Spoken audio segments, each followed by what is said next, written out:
Good afternoon, Children's Center. Good afternoon, Lincoln Behavioral Services.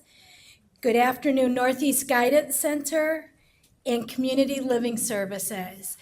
My name is Carol Alexiak, and the Detroit-Wayne County Community Mental Health Agency and VCE are proud to bring you the first of our trauma learning series. Our first topic is domestic violence and sexual assault with teens with Kelly Warner. I want you to know that one of the reasons we started a new learning series is because in our efforts to transform our system and follow the demands of the Michigan Department of Community Mental Health, our efforts are to have a trauma-informed system. So I think you're going to be very excited about this series and the topics. While they are not easy topics, it's all ones that we need to help ourselves learn better. We are also proud to say that this is a collaboration with the National Institute of Trauma and Loss in Children. We affectionately say TLC. They will be our partners in providing all the trainings and the trainers for this trauma learning series. By attending today, you will earn half of a day credit toward their certification as a trauma and loss specialist. Now it is my distinct pleasure to introduce our speaker, Kelly Warner, licensed master social worker, who has worked at Turning Point Incorporated for 9 years as a child advocate, as a prevention educator, and more recently as a child and youth therapist. She has facilitated domestic violence groups and provided individual counseling sessions for children and teens who are survivors of domestic violence and sexual violence. She was instrumental in the inception of the Macomb County Domestic Violence Council's Children and Youth Task Force.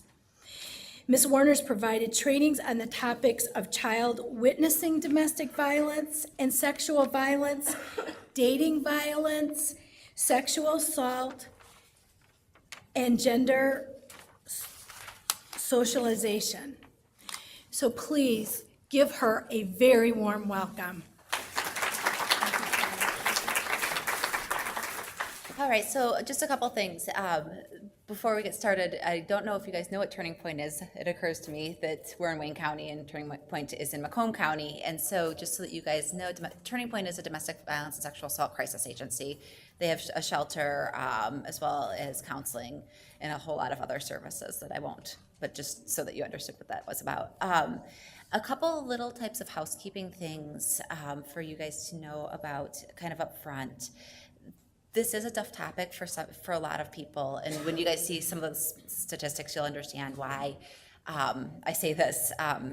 It's likely that there are people that are survivors in the room, people who have witnessed violence in their lives, and so please take care of yourselves. I won't know, nobody knows, but if you could just please, if you need to leave the room, you can also talk to a VCE staff person, and they'll help you find somebody to talk to if this does become a difficult topic for you. So just something that I want to put out there. I've done a lot of presenting in classrooms and other types of settings, and so I've seen it happen where, you know, I say something that really touches home for somebody, and so I just want to make sure you guys take care of yourselves. Okay, so one other housekeeping thing, because this always comes up when I'm presenting, you guys are going to hear me refer a lot of the time to the victim as she or mom, and to the batterer as he or dad. And it's not because I don't know that violence happens all different ways. It's just that most frequently violence happens, domestic violence happens, the perpetrator is the man in the home, and the victim frequently is the woman. And we'll talk a little bit about same-sex domestic violence, and that does happen as well, whether different perpetrators, you know, within the home and those types of things. But I just want to be very upfront because I know people get put off by that, and I don't want to put anyone off. All right, so we're going to get started.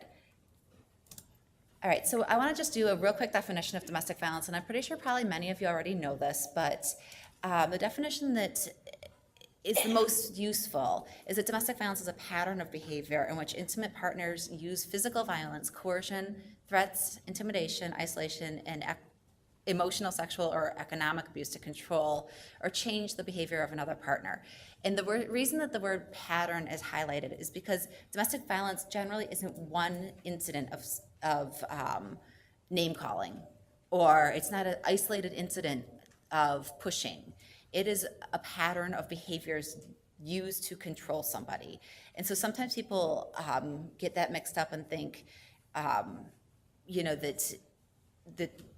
a kid comes in and says, my parents were screaming at each other and calling each other names last night. Well, if that happened one time and it's not a part of a whole bunch of other dynamics, we probably aren't talking about domestic violence.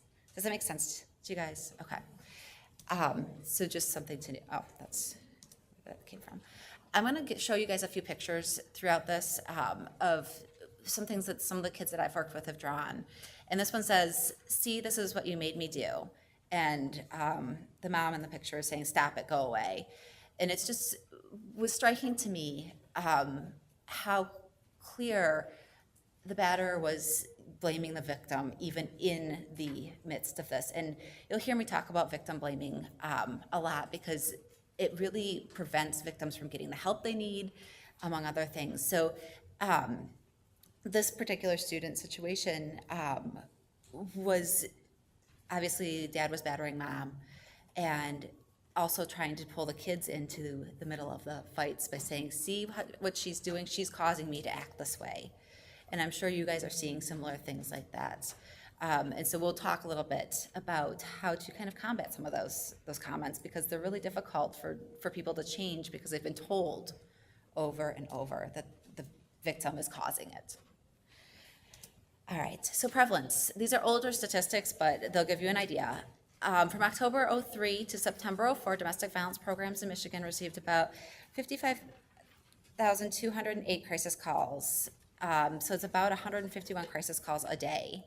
So this isn't something that's happening here and there. These are people who are actually calling crisis lines, which we know is such a small number of people. Domestic violence programs provided residential and non-residential services to about 57,000 women and children. During that same year, though, about nearly 6,500 victims were denied access to shelter because of lack of space. And so that's only counting the caller. It's not counting the teens and children that are also being turned away from services. There's just not enough space. And this is Michigan only, so we're not talking across the country even. Okay, so real quick, because I know most of you know all of this already, but I just want to make sure we're all on the same page. This is an activity, and you can use this with people as you're educating about violence, because sometimes we assume that the people that we're working with understand that what's happening is domestic violence or dating violence or abusive, and sometimes they don't. And so something that I've used in educating even clients about this is a house of abuse. And so I'll start off talking about, what are the types of abuse? Well, emotional, physical, financial, sexual, psychological, or psychological. And so the different types of abuse that are included in those. And a lot of times people will say, well, verbal abuse and emotional abuse are the same thing. They're really not. And so helping people as we are educating our clients about what's happening, emotional abuse can be verbal abuse, but it can also be harming pets. It can be threatening to take the kids away. It can be, humiliating in front of people, all kinds of different types of things. Verbal abuse obviously is name calling and just degrading. And so they're similar, but emotional abuse includes a lot of other things, like the isolation that we frequently see accompany domestic violence. Sexual abuse in a relationship where there's violence can include rape. It can include forced sexual activity. It can include forced pregnancy, reproductive coercion, especially with our teens, where we see, in my current position, I work at a school-based health program, and so we see kids whose partners are pressuring them or purposely ruining their birth control methods to get them pregnant. And so it's another way to control somebody. And so all of those fall under the sexually abusive piece of violence in a relationship. Financial abuse, as you guys all know, would be like, not allowing somebody to have access to the money or charging up huge amounts in someone else's name. Sometimes they'll put all the utilities in one person's name and not pay them. And so it can really take a toll, because when a person tries to leave that situation, they can't get anything in their name. They can't get any credit. They can't get a house. They might not even be able to get an apartment. So that makes it very difficult, again, to leave. The top of the house is the effects on children. And you guys all know that there are a huge variety of effects on children from domestic violence. And I know immediately people think of aggressive kids, and that is definitely, some kids are aggressive that have witnessed violence. Some kids are going to be your perfectionists at school. Some kids are going to be overly involved because they're staying away from that house at all costs. And so sometimes we miss, like we catch those kids that are totally acting out and doing things we say they shouldn't be doing, but we miss some of the kids that are really kind of doing well despite what's happening. And so it's really important for us to pay attention to even the smallest things that kids talk about when we're working with them, because sometimes we think, oh, this kid, they're doing okay. And the reality is maybe that's not the case. Maybe they are witnessing more than they're leading on. The foundation, what holds this together is, we could talk for days about what holds this house together. Why does somebody stay? And you'll hear me talk about this more in a little bit. The foundation represents what contributes to this, what causes abuse in our society. And it really isn't just a household problem here.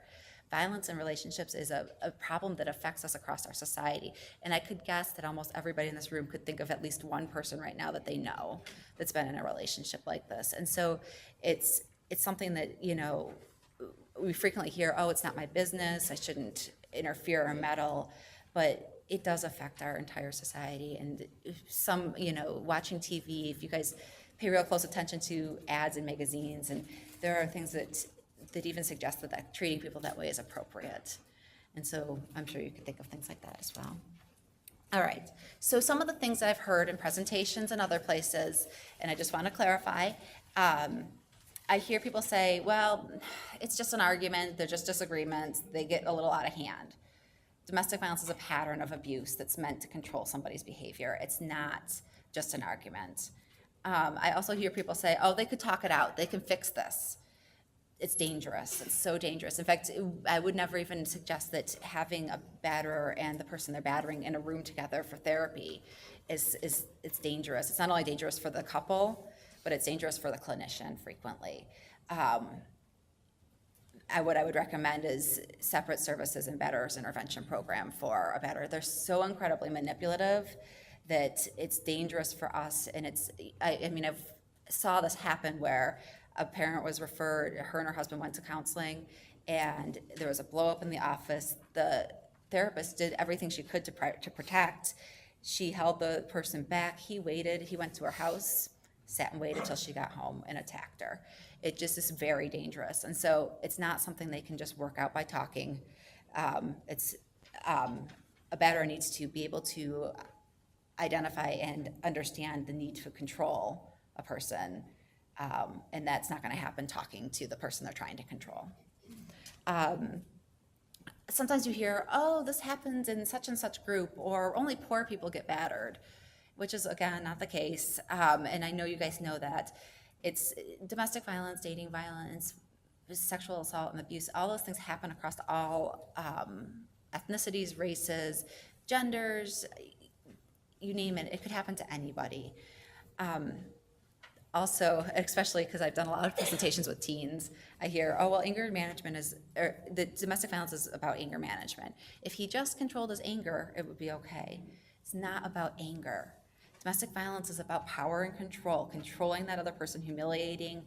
And so it's not about, fixing that person's anger. It's about fixing their need to control somebody.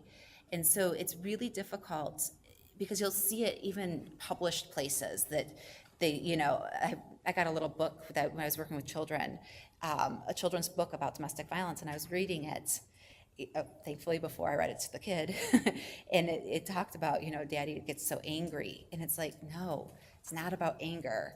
And so be careful with that, because it is in all kinds of places where they'll say, domestic violence is about anger, and it's not, it's about power and control. Domestic violence is not caused by financial or life stress.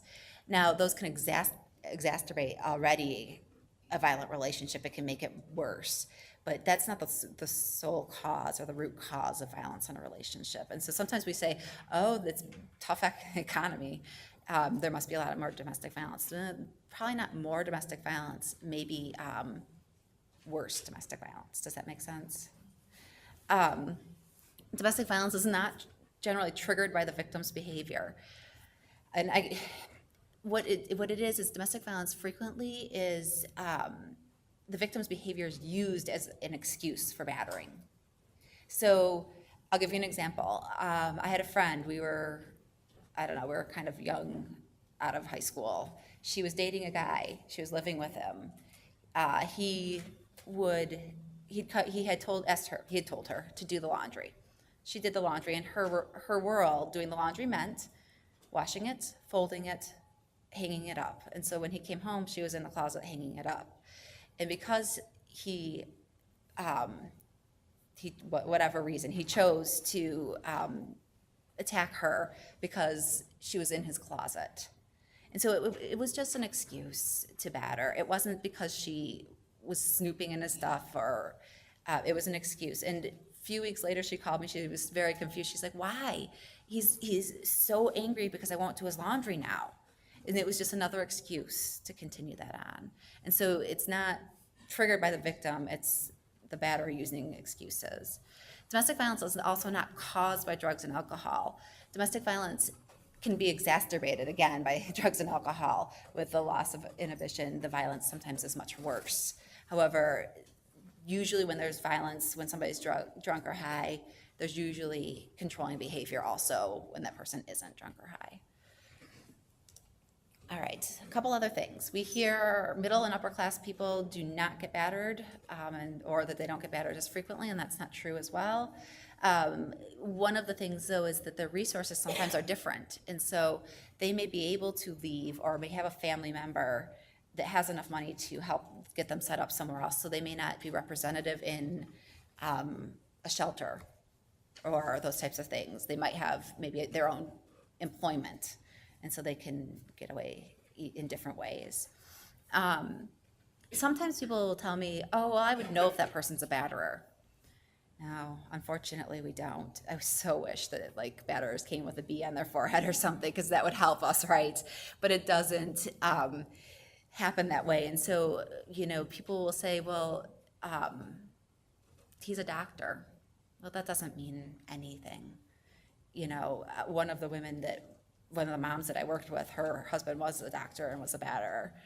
And it doesn't prevent, anybody could be a batterer. And so it's just important for us to keep that in the back of our heads, because sometimes as clinicians, we think, gosh, this person seems so nice, or this person is doing so well for themselves. Why would they do that? And it's really not about that.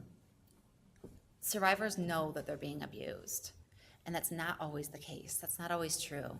Some people have witnessed violence their entire life and are then in another relationship that maybe the same type of physical violence they witnessed as kids wasn't happening, but there's verbal and emotional and financial abuse happening. And so they might identify this as a great relationship. And so it's really important for us as clinicians to also help educate people in those situations as well, because it's not okay if somebody is calling you all kinds of crazy names and you feel scared even though they're not hitting you. That's not an equal relationship. Sometimes people will believe that batterers are always violent. And I can tell you that I have had cases where the batterer has only been violent once, but uses every other tactic of power and control in the relationship. And so sometimes one set of battering is enough to scare somebody into never leaving or never telling, or and so they don't continue with that battering behavior, but they continue to control in other ways. sometimes people will say, oh, well, once battered woman, always battered woman. This is, battered women seek out batterers. Not the case. However, batterers do seek out people they think they can victimize or that they feel they can have power and control over. Does that kind of make sense to you guys? I'm going to ask that same question over and over. I apologize. All right. Effects of domestic violence. As having worked with so many families where there's violence in a relationship, there are huge effects on the parenting that happens when there's a perpetrator in the house. And the perpetrator might be dad, or the perpetrator might be boyfriend, or perpetrator might be stepdad. In all these cases, it still affects the parent, the non-offending parent, and their relationship with the children. And so a lot of times the abuser will attack the survivor, their parenting skills. You guys, when I'm saying survivor, it's interchangeable with victim. The use of survivor is basically because a lot of times the victim is the person that died. And I can tell you, having worked in the field for a while, we've had several deaths. And so we use survivor because they are still surviving. So anyways, so that was a side note. The abuser frequently will attack the parenting skills in front of the kids and or to that survivor. And so the survivor may feel less able to parent. The kids may also take that on and say, yeah, mom, you don't know what you're doing. I don't have to listen to you. And it creates this huge power problem where the kids won't listen to mom, and then the batterer uses that to batter as well. It also is a problem, that same thing is a problem when the batterer and the non-offender separate, because the kids still frequently won't behave for the victim. And so it really makes it very difficult, and you probably have seen this. The abuser often undermines the authority of the survivor in front of the kids. So the survivor says, no, you can't go to the park right now, we're gonna have dinner. And the batterer says, you can go, have fun. You don't have to have dinner right now. And so it's over time, the kids completely stop listening. They don't do what they're told by the non-offending parent. And it sets up another dynamic where sometimes that non-abuser won't leave because they're so fearful that that child will never come back to them, because the child has now kind of set a loyalty with the batterer almost. Domestic violence dynamics encourage manipulation, and so it encourages the manipulation with kids. Kids watch this constant manipulation happening in the home all the time, and so they learn it, and they're good at it, and they can manipulate just as well as the batterer frequently.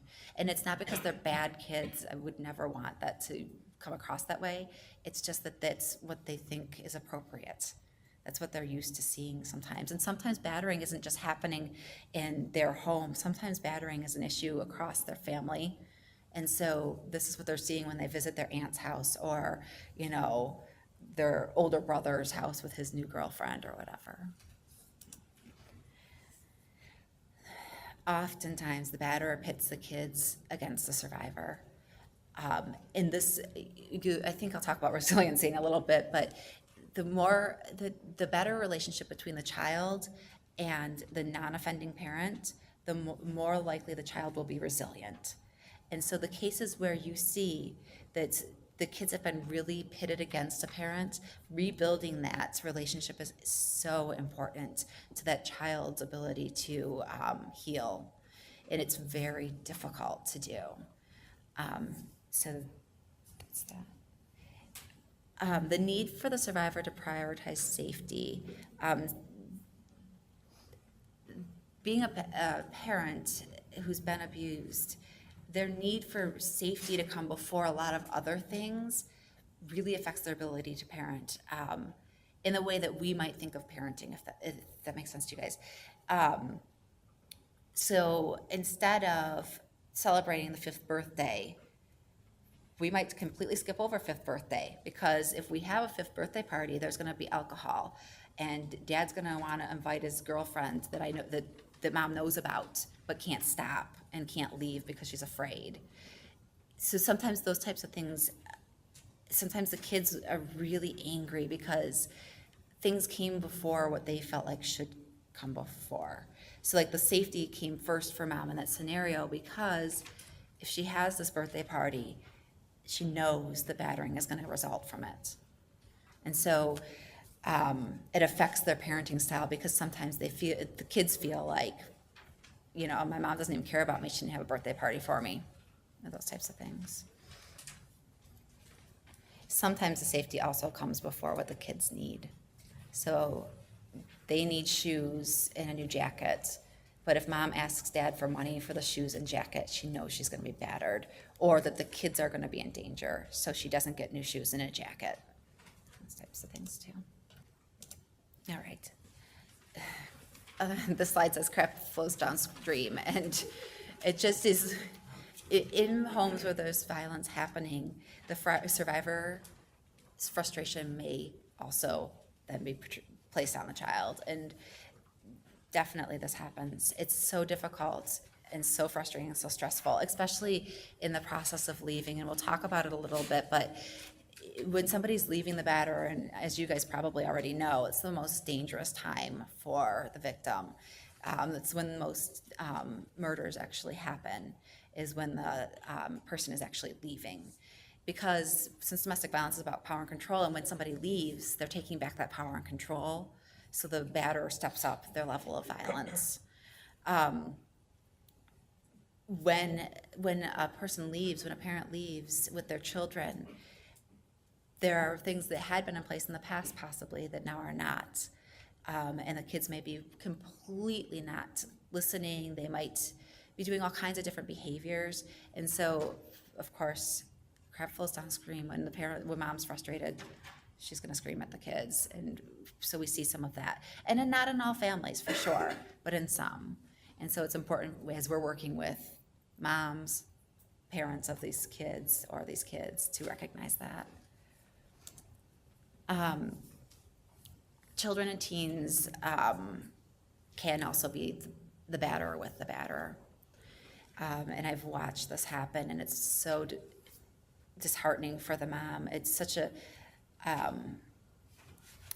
complete way of humiliating somebody and tearing them really apart, because for many parents, being the parent is so important.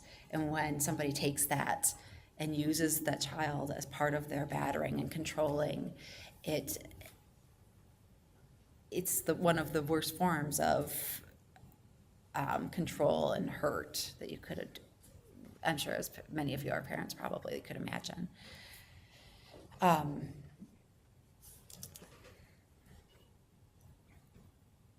Sometimes when the couple has separated, the children are still used to batter, and not even in a physical sense sometimes, but in a sense of, I went to dad's for visitation, and dad said that you're a fat blah, blah, blah, or whatever. Those types of things go on, and so they continue the battering through the children. And so that's a huge thing as you're working with the kids too, to recognize with them and help them to sort out, because for so many kids, they are this messenger between the parent, back and forth and back and forth and back and forth. And it's so difficult for them to tell a parent, I don't want to say that, or I'm really uncomfortable with this, because they've watched what the batterer can do. And so they do what they're told. A lot of batterers utilize the systems to continue their battering. And so as CPS is involved, or court, or schools, they use them. And so I'll give you a few different examples. I worked with one mom who had been separated from the batterer for a while, but he was still financially, there had been charged up situation, but then on top of that, she was still depending on him to pay for things. When he stopped paying for things, she told him she was going to go to front of the court. And so instead of acting like most of us would act and just go to front of the court, he called CPS and reported that she was abusing the kids. So it sparked a CPS investigation. And of course, it just happened that she had, I think it was heat might have been off, one of her utilities was off because she couldn't pay for everything. And so there wound up to be this very big investigation and threat of the removal of the kids, which was extremely frightening for the kids, because they knew that something was up, and in violent situations, a lot of times people will say, well, we fought, but my kids know nothing about it. And the kids almost always know something about it. Even I had one kid that mom was so confused. She's like, I have no idea how she knows. She was 5. No idea how she knows the things she knows about what's going on. So I asked her, I said, what's going on? How do you know all this stuff? It's pretty impressive. Oh, well, when mom and dad talk on the phone, I go upstairs and pick up the other phone. Like, okay, smart 5-year-old. Good to know. So the kids know what's going on. And when these systems are involved, it's incredibly terrifying. And, teens too. I mean, sometimes we think of teens as mini adults, like, oh, they can handle this. And that's not the case. I don't know what it's like in where you guys are working. Where I worked, the family court did not always understand well the dynamics and abuse. And so we had kids, I had a 16-year-old that was ordered to go to visitation, even though there was some pretty frightening things happening at visitation because they had found a new girlfriend and was battering again. And so she was really frightened that he could hurt her because she was getting older and she felt like, at 16 was still being forced every other weekend to go. So as you can imagine, to the agony of the non-offending parent that was watching the child have every somatic complaint you can think of, headaches, stomach aches, and she couldn't because if mom violated it, the judge would throw her in jail. And so these cases can be incredibly frustrating when other people don't necessarily understand what's happening or don't believe that it's happening. Batterers create role models that perpetrate violence, and so some of our aggressive kids have witnessed violence. Batterers also retaliate against the mother for their efforts to protect a kid. So, if batterer is going to spank a child and the non-offending parent feels like scared that this is going to be more than a spanking and protects the kid, she's going to get hurt. And so sometimes we have kids being abused with a non-offending parent there witnessing it that can't stop it. And so sometimes, you hear, like, well, that lady was there watching it happen. Well, that might be true. Or that person might also be being abused in the same ways. Batterers sow divisions within the family. They create incredible divides, not only between kids and parents, but between kid and kid. They will frequently pit the male child against other female children. It sets up a dynamic where there's nobody to turn to when they feel like they need somebody. So they set up a dynamic in the house where, oh, I'm the batterer, you're my minion almost, and don't cry about this. And so then that kid has nothing. They can't go to mom because mom is a horrible parent and an idiot in their eyes at this point, and dad is dangerous and scary. And if I talk to somebody else, who knows what'll happen? They'll take me away. Okay, so what do children need when they're witnessing violence? What do they need to heal from this? They need a sense of physical and emotional safety in their current surroundings. And I'm not just talking about times when families have left the batterer. We're going to be working with families in all different places. And we can't force somebody to leave a batterer. And I'm sure we could sit for an hour and talk about the reasons why somebody doesn't leave. They're so immense. I have a sheet, and I didn't bring it with me, but it's two-sided, and there's just hundreds of reasons why people don't leave batterers. One of the main reasons is sometimes they're not leaving the batterer because they are trying to protect the child, because they know that if they leave, that batterer may get visitation. They may get more visitation than the non-offending parent in some cases. And so, especially when the batterer's type of, some of their battering has been financial and that they've stayed home and not done anything, then they may be the person that would get more custody, because they may be the person that's home more for the kid. And so we've watched this happen as well. So some people won't leave because they're afraid they're going to lose their kid to the batterer, and batterers promise that they will take that kid. I even had a batterer that was promising he was going to take a child that was not biologically his. And there was actual real serious concern about kidnapping in that case. And we'll talk about kidnapping in a minute. So developing a sense of physical and emotional safety in the current surroundings, talking with mom to find out what does she have, what are the strengths in the situation, because there's almost always some strength, and the non-offending parent has almost always got some things set up to protect the kids. So what are they already doing? And that takes a while because parents don't think of it that way. That's what they're doing, that's what they do. Finding out from the kids, what can you do when things are bad? And setting up safety plans. And safety plans can be very intricate. Safety plans can be all kinds of different things. And so we'll talk a little bit more about safety planning as we go, but it's really important. So if mom decides to leave, then you need a new safety plan. And helping the kids create safety, even when there is violence in the home. Having structure, limits, predictability. If there's any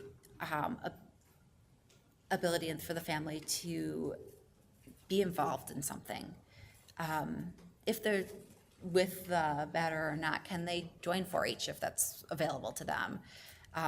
What does the batterer like to do? Does the batterer like to race cars? Can the kids be involved in car racing? So being creative as we can to keep those kids involved. I've actually jumped to the next point. But anyways, so keeping the kids involved in stuff is really important. Structure, limits, predictability. Sometimes parents feel so bad for what they know it's not good for their kids to be seeing, and they create no boundaries for the kids. The kids run the house.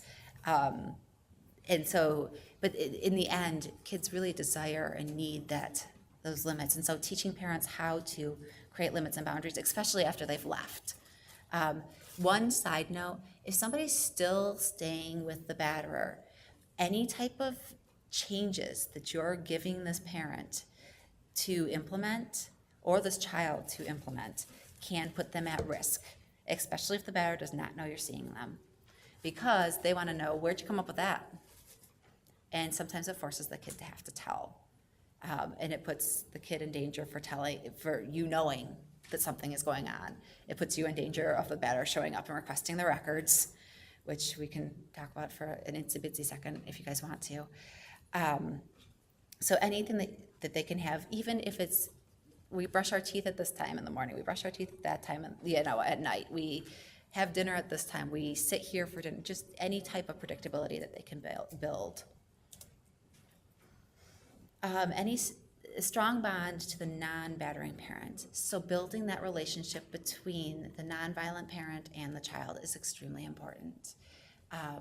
Working with them together to build on what they have is so important, because that's going to create resiliency in the children. There needs to be freedom for the kid to be a kid. And so sometimes in battering situations, the kids become pseudo-mom or pseudo-dad, or wind up caring for the kids constantly. And so the kids need a chance to be the kid and not be responsible for taking care of the adults in the home. And so it's just, adding stuff to teach mom, no, she's 7, we can have her do a chore, but let's not have her do all the chores. Or let's not have her do all the childcare. Can we work another plan out? There needs to be a strong bond between those siblings as well. The kids that have a strong bond between each other are more resilient as well. So kids, and I can think of a lot of cases that I worked with where the kids were on the same page, They went to each other when something was wrong, and they did so much better.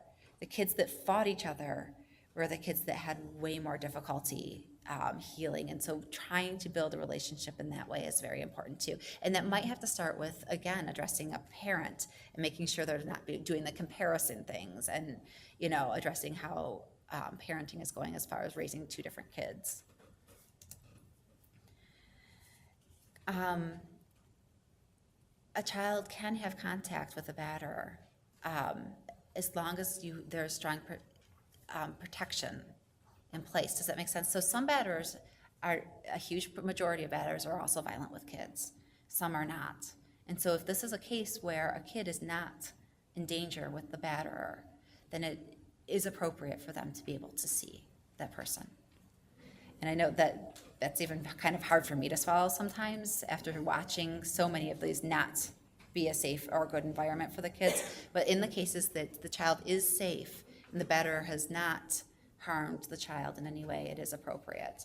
But again, making sure that you have a plan in place with a non-offending parent who is probably a little scared about this idea, and with the kids for reporting if it does turn out to be an inappropriate situation. And having clear definitions of what is okay and what's not okay with those kids. Okay, so helping the non-offending parent when they're ready. The mom is going to need to be the stabilizer. The non-offending parent is going to need to be the stable person. And I know we're talking about teens and kids here, but so much of their healing relies on that non-offending parent's response to them. And so that's why we're focused on this for a few minutes. Emphasizing to the mom how important she is and that she needs to be present and sober. Sometimes in violence, just like anything else, alcohol and drugs are a coping mechanism. And so we're then referring for those services if needed. All right, so another thing that you can do with kids or teens and their parents is, this is a fun thing, and it's part of the resiliency curriculum through TLC.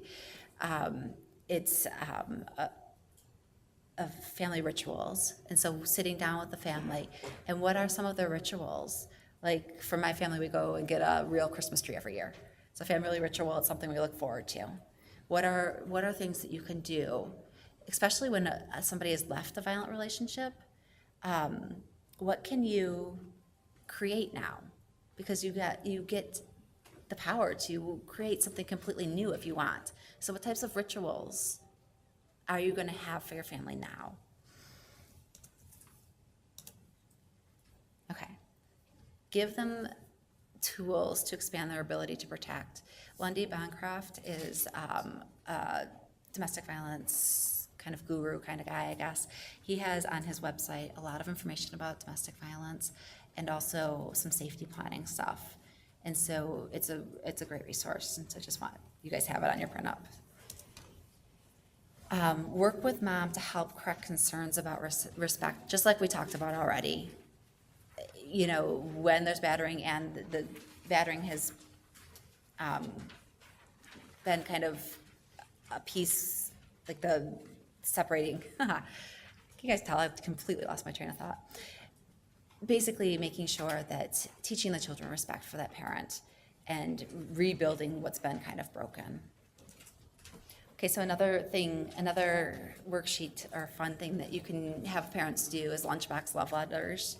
And even, I know we're talking about teens, and some teens would be like, oh my God, but really, some of the teens I've worked with are like, please, if they would just tell me they cared, it would be so important to me. And so you're gonna know your families, and you're gonna know your teens pretty well, and you're gonna know the ones that are gonna be like, oh, I'd love that, and you're gonna know the ones that would be like, oh my God, my parent is crazy. So you have to use it with who you feel is appropriate, but you know, and it doesn't have to be in a lunchbox. It can be in their underwear drawer or whatever is appropriate in their family, you know, wherever the kid's gonna see it. It's taped up to their mirror in the morning. Just an important, a little letter that reminds them that I care. Okay, so helping the non-offending parent take care of themselves. And this is such a huge kind of thing, but make sure that that parent isn't relying again on that kid for emotional support, for, resources as far as chores, helping that parent rely on themselves. Children need constructive, appropriate information about what's going on in the abusive situation. So no, they do not need every detail, please, never. But they need to know visitation, we're gonna have a court date, we're gonna discuss the visitation. I don't know what's gonna be the result of that. Because kids are so often so scared. They know that court's coming. They've heard somebody say it on the phone. They can see how scared a parent might be, but they don't know what the outcome is gonna be of that. And teens who are in these situations are equally as scared. They just might not be able to say it because they're supposed to be tough and, not be scared of anything. And so they may not say it. But over time, I've talked to so many teens that are like, I have no idea what's happening, and I just want to know. I don't want to know everything, but I want to know just enough. It's important to break down isolation, helping that parent get the kids involved in the stuff that would be appropriate for that family, especially after they've left. Encourage therapeutic intervention. And so sometimes you have one child from the family, but there are 3 other kids that aren't getting any intervention. And it's so important for them to not only understand the dynamics of violence, but also to have an opportunity to talk about it. Just because they're not acting out doesn't mean they're not affected by it. It also helps reduce isolation, and I'll talk about a group that I run, even still at my current position. And the kids unanimously agree that even if it doesn't change the violence that's happening in their house, they feel like they're less alone. And so it's so important that kids don't feel completely on an island. So often they think that this is so wild that it could never happen in someone else's house, and it does, as we all know. Oftentimes, you're going to see children who have been exposed to violence improperly medicated. A lot of times, we'll see kids who are on medications for ADD or ADHD, when really it's more of a trauma response than an impulsivity disorder, but they look so much the same. And because parents don't always tell people about the violence, they don't know there's been anything traumatic that's happened. And so a lot of our kids are improperly medicated, and then we can't figure out why it's not working right or why the kid is all of a sudden a zombie, and it's because it's the wrong medication, and we're missing the opportunity to deal with the trauma. And so it's super important to do a real thorough assessment around when a kid says, oh, I have ADD. Okay, well, tell me a little bit more about your background. Have you had something really scary happen in your life? And sometimes the kids will say, well, yeah, there was a spider in my bedroom. And I'm like, well, what about with people? It depends. So it depends on the teen and the kid. And sometimes it's kind of a gut thing where I go, oh, there's more going on than meets the eye here. We have all these different things going on, and impulsivity might be a problem, but I want to get to know this kid a little bit more. Because a lot of times it's PTSD, post-traumatic stress disorder. I'm sure you guys know that. If it's safe, like I said, children should be allowed to have contact with the non-custodial parent if they're the batter. And this makes a huge assumption that the batter is going to be non-custodial, and I want to be clear that that's not always the case. Okay. In your agencies, you should also be really thinking about policies and procedures for responding to children of battered women and teens, because so often what I watch happen is the teen says, there's violence in my house, and this happens especially in schools. Then the school's social worker or the counselor says, I have to call protective services. And then it goes to protective service, and it winds up that there's no intervention for that family. And so it's almost like, oh, I did my job and I've passed it on. And it's so important to have policies set up for ourselves that really do, you might have to call protective services, but what else then do you have to do? And so in your agency, how are you expected to follow through on these cases? You know, if a teen comes to me and says that, do I have to call mom? Is it my job to make sure that teen knows I'm calling mom? And yeah, you want to make sure that teen knows you're calling mom, because it might make it super dangerous for that teen. Because I said crap flows downstream, right? That doesn't mean that all non-offending parents aren't offending on their kids. And so we want to make sure that we're keeping our client, the teen or child, safe, and that we do have policies and are set up to know what to do and how we're supposed to respond in our agencies. It's so important to engage in effective child abuse reporting, being so careful not to report things that aren't, you have to be careful that they are the reportable things that you're reporting. Frequently people hear, oh, my dad pushed my mom, and they'll report. And so then CPS, if they decide to come out and ask, because it depends, you all know, it depends on the worker you get, what the actual next action step is. Sometimes if they go out and ask dad about that, the violence escalates and they can't substantiate, because batterers are so great at telling that didn't happen and that this kid, you know, did such and such and deserved to be spanked or whatever.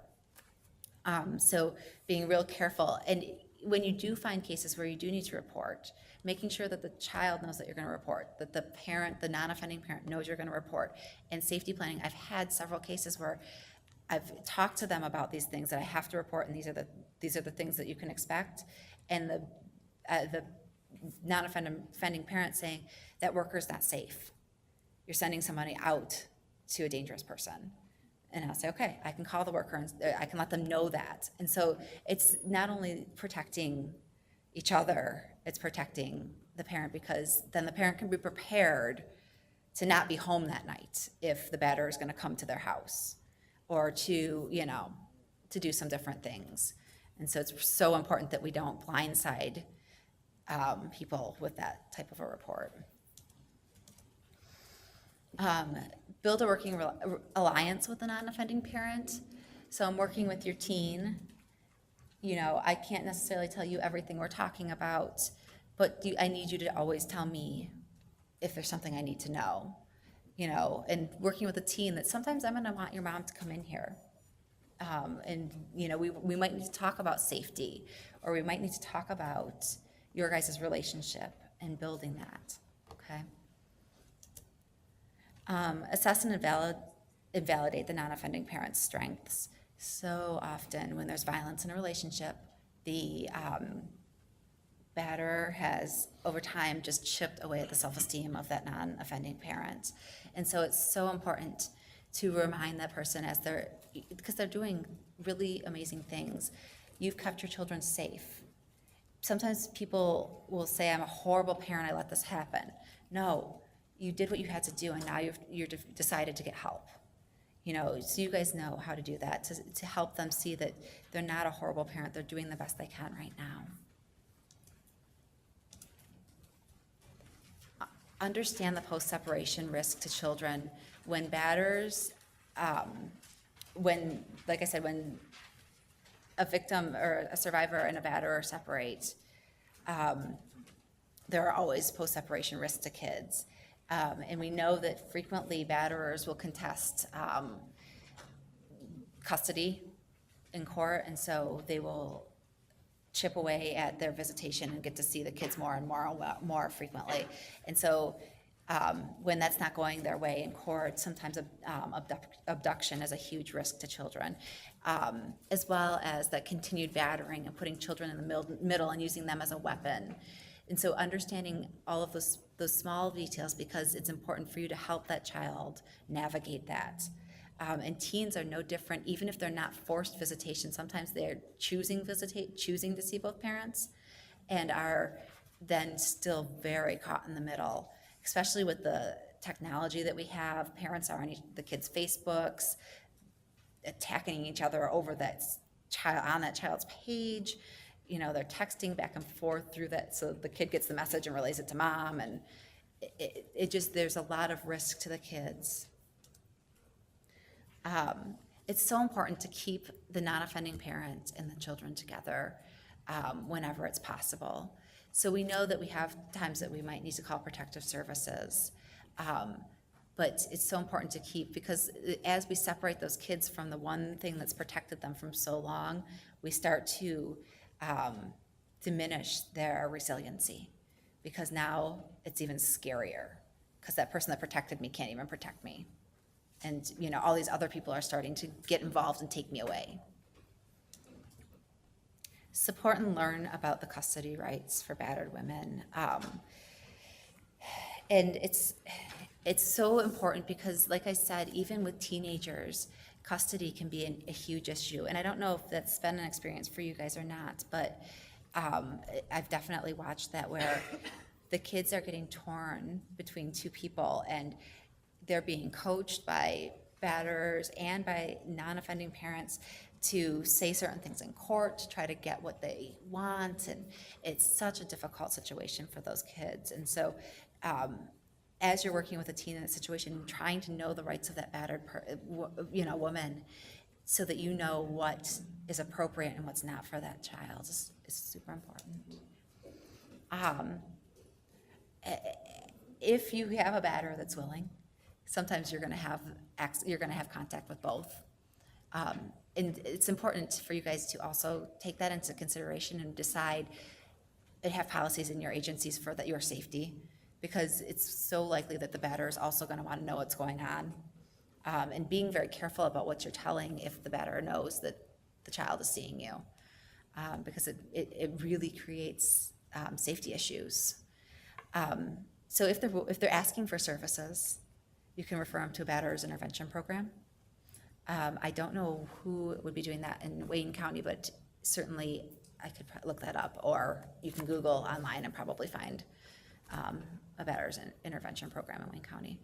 And it's the reason that I suggest batterer's intervention is because they're trained to, first of all, know a whole lot about the type of manipulation that's going to occur. They're also trained to work through that power and control type issues more than I certainly would never attempt to work with a batterer, because that's just not who I understand well, and they do. So they also will work with the victim in asking questions to understand what's going on. Sometimes they are still together, and so sometimes they'll need to know if there's changes in this relationship or not. If there's visitation, if the teens or children are comfortable going or not comfortable, all those types of things. So batterers intervention, they're also really long programs. They're like, I think the shortest that they would want somebody is like 26 weeks. And that's like the shortest that they would tolerate. I think they're more like 52, kind of like they want to see these people for a very long time. All right, so I want to do safety planning. Safety planning is so important. In safety planning, it can be done a whole lot of different ways. So I'm just going to kind of talk about a few different things. So if you're working with a teen or a kid individually or in a group setting, there are some really important things that you need to let them know right off the bat. And those things are adults are responsible for their own safety. Children can help if they want to, but it's not their job. So you might be creating a safety plan with this kid, but making sure they know that you are not responsible for keeping mom safe. Safety plans won't always work. Making sure the kids know that right in advance, because they feel horrible when they don't work. And so letting them know that this is a plan, we're trying this out, we don't know if it's gonna work. This is our plan for now. And that if somebody did get hurt, because kids take on the blame, I didn't do it right and so mom got hurt. And that's not the case, and we don't want the kids to take that on. If they made a mistake, and they do the safety plan wrong, that it's not their fault. And so the kids just need to know that the safety plan is here, and it's a guide, and it's something that we're gonna try, but if you do it wrong, it's not your fault. and that really putting the blame back on the perpetrator. The person that's doing the abuse is responsible for the violence that happened. The other thing, and the mistake that a lot of teens, definitely teens make, is that they think that they can manage, oh, I'll just go in and tell dad to knock it off. That's not going to always happen. So just making sure that they know that they can't manage the batterer. And saying to them, you don't have to talk about safety with me if you don't want to. Because sometimes we go in and say, oh, we have to have the safety plan, we have to do this, we have to do this, and the kids don't have to do this. And so we put a lot of pressure on kids sometimes to follow these plans that we create for them, when really it's not always in their best interest or ours too. So we have to be careful with that. Okay. So there are some different safety, and you guys are gonna know because every family is so different. And every domestic violence situation is so different. So you have to talk with these kids and a lot of times the non-offending parent to see if this is even appropriate. So for some families, running out of a room or out of the home when the incident starts, sometimes the kids actually can predict before it starts because they can see the escalation real early. A lot of the kids, because of the trauma, are real keyed into those types of things. And I talked to I think she was a first grader at a school, and I said, what are you doing when this stuff happens? And she said, well, I know when it's gonna happen, so I'll call my grandma and she'll come get me. So she wasn't even seeing most of the violence because she was already picked up and gone. She's like, I leave a note, or I let my mom know, those types of things. So we've had both types of scenarios. So, or grandma will give me a note for my mom. So different households, sometimes that's appropriate and the batterer won't press that. So it depends on your family. For some families, going outside of the house works for the kids or teens. Sometimes locking themselves in a bedroom, and I don't mean locking yourself like barricading yourself, but just going into a bedroom, putting on the iPad or whatever, MP3, I'm clearly not cool anymore. Drown some of that out, works for the kids when they're witnessing violence.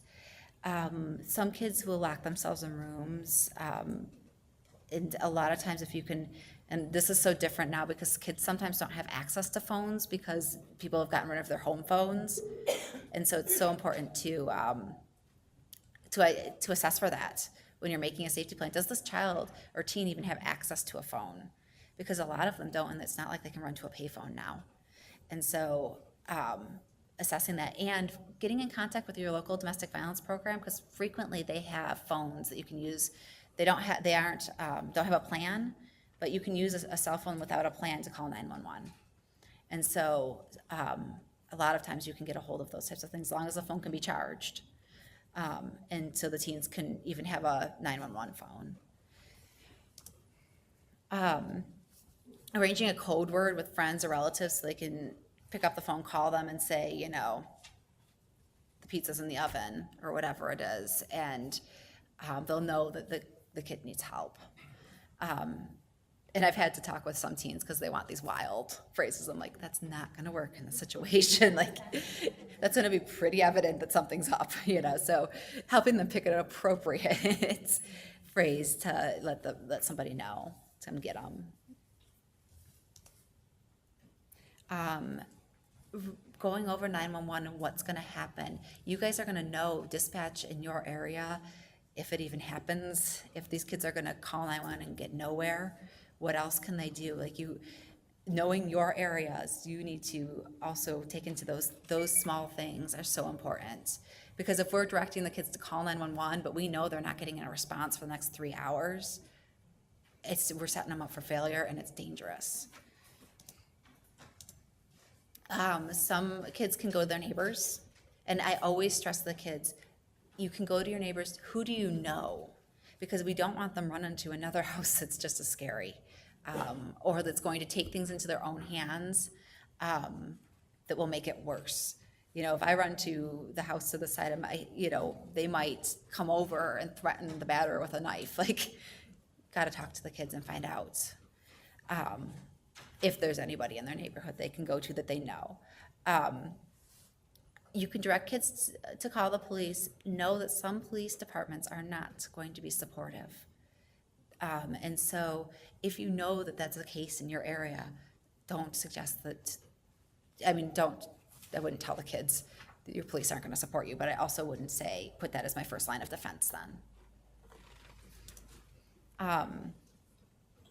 When there are siblings, having siblings, when appropriate, obviously we're not talking about 3-year-olds here, but having them, if they're leaving the house, agreeing to meet in a certain place so that mom knows about, so that everybody knows. So sometimes, there could be a park that the kids that's safe for them to play at and be there for a little bit.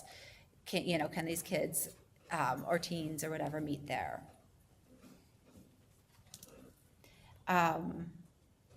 Sometimes kids in some situations have done things like faked an injury to get mom out of the house, to interrupt that. That's dangerous.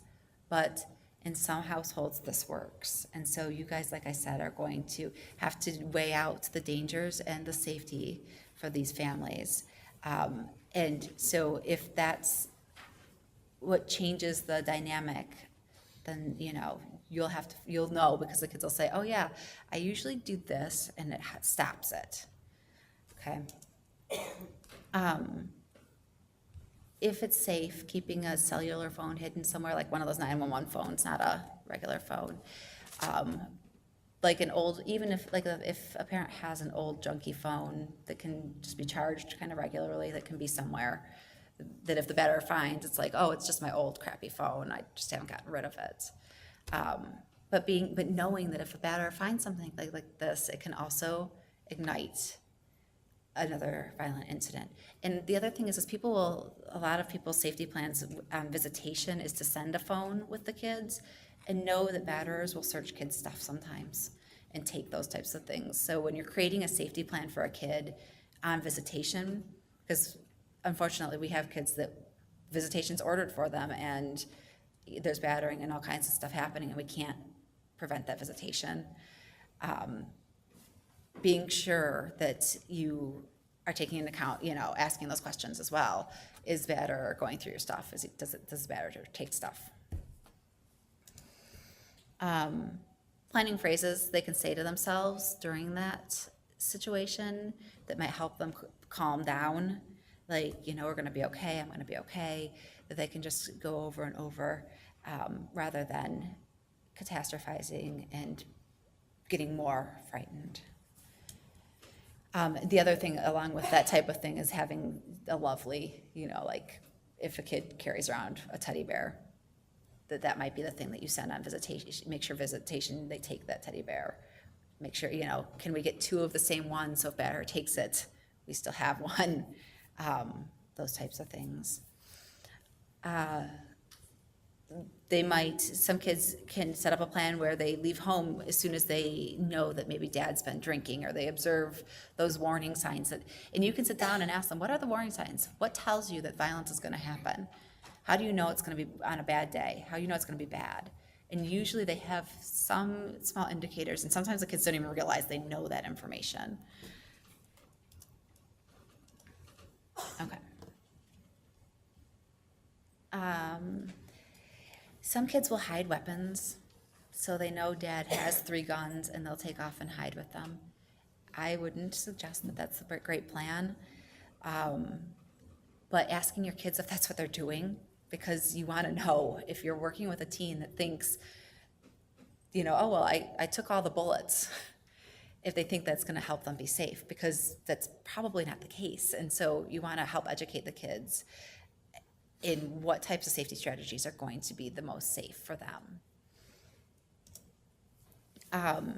Teach children to call a hotline for abused women, especially in cases where they're not sure. And you might, when you're doing education around safety planning, help them decide if X happens, do you call 911? No. Okay, then what if it's this? Do you call 911 in this situation? So giving scenarios and helping them decide before it happens if it's okay to call 911. And I will tell you, some kids will never call 911 because they are too scared of what the repercussions will be for them.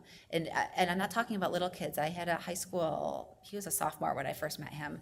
And when we started meeting, the first thing was, I said, well, would you call 911? And he said, no, I would never call. I wouldn't even leave the house, because if I do any of those things, I'm going to get attacked.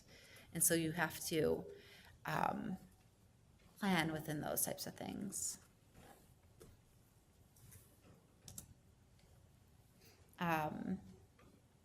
Kids and especially teens, want to intervene. They want to get into the middle. They want to stop the fight, or they want to hurt the person that's doing the battering. And this is so dangerous for the kids, not only because it just accidentally they could be hurt, but more than likely it just aggravates the situation and causes them to be injured. So you really, again, want to discuss the risks involved in that type of intervention.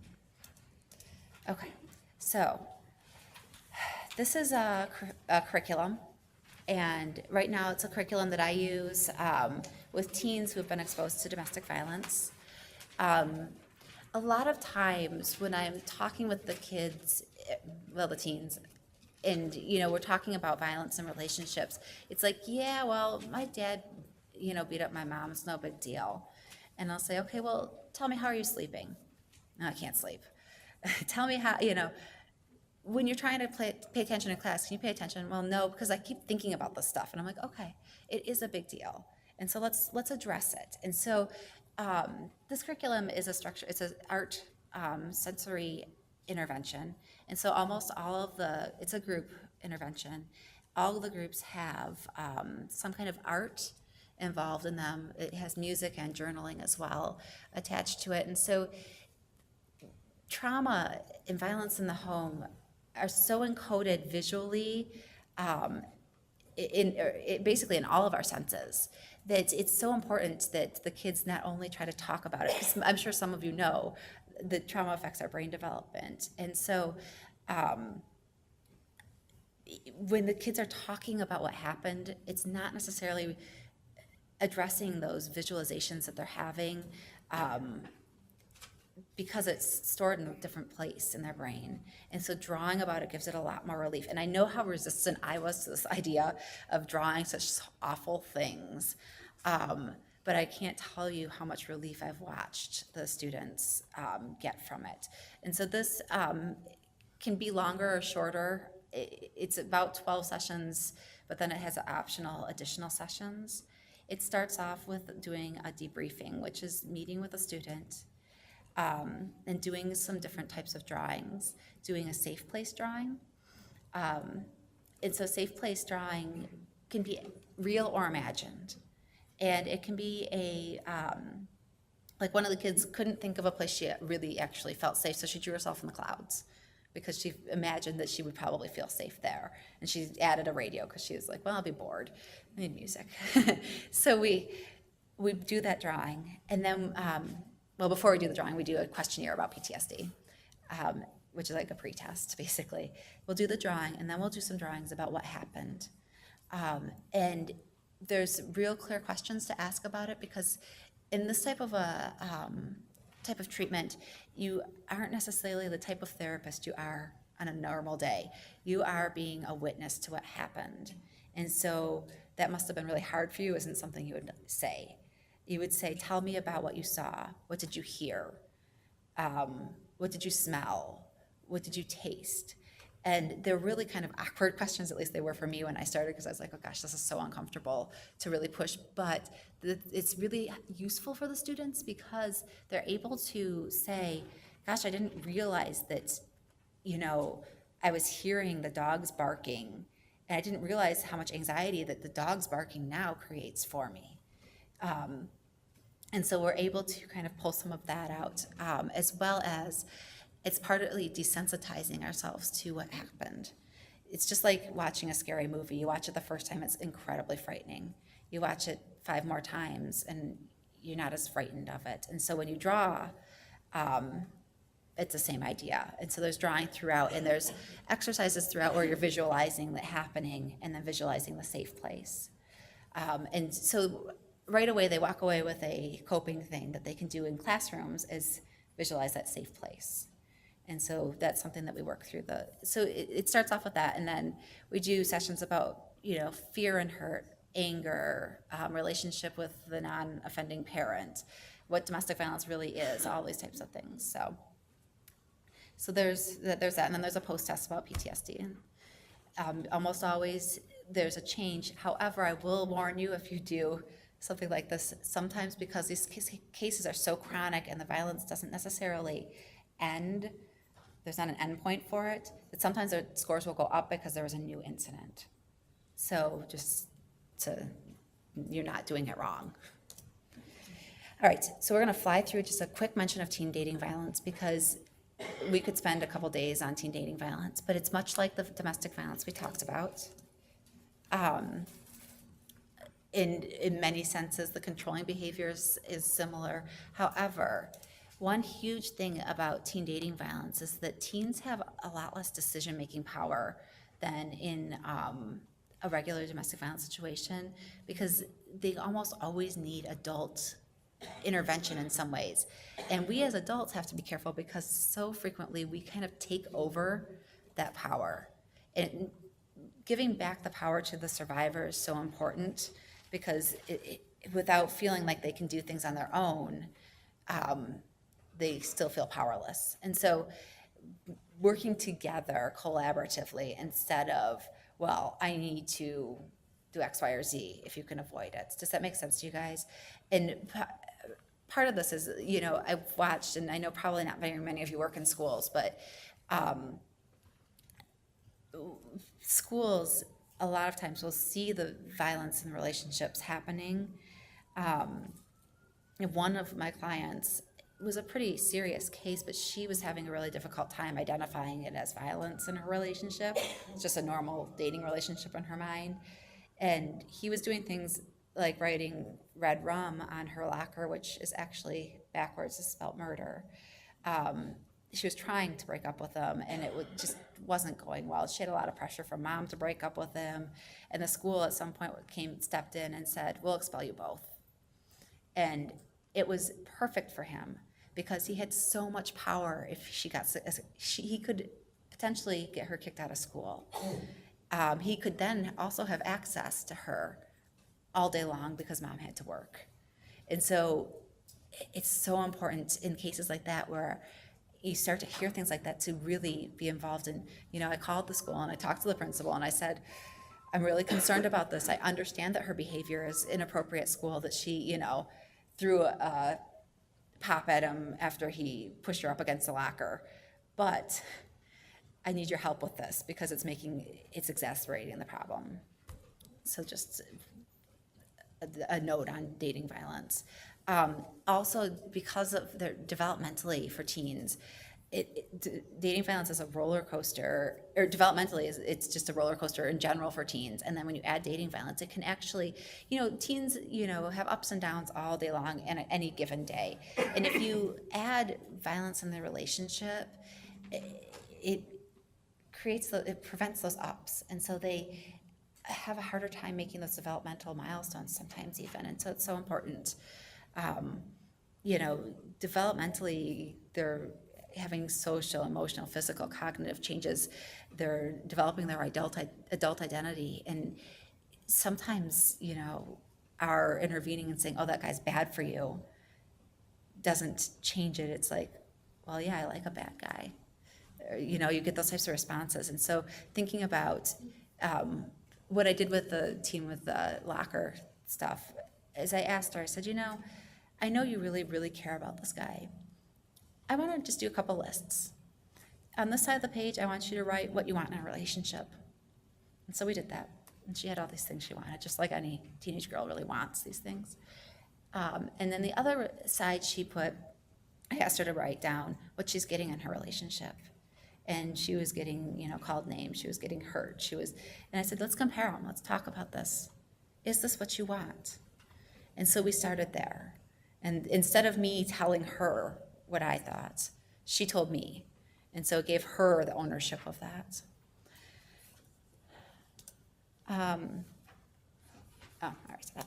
Okay. So the stuff on your disk that you have in your folder is all about teen dating violence, because I knew I wouldn't have time to talk about everything.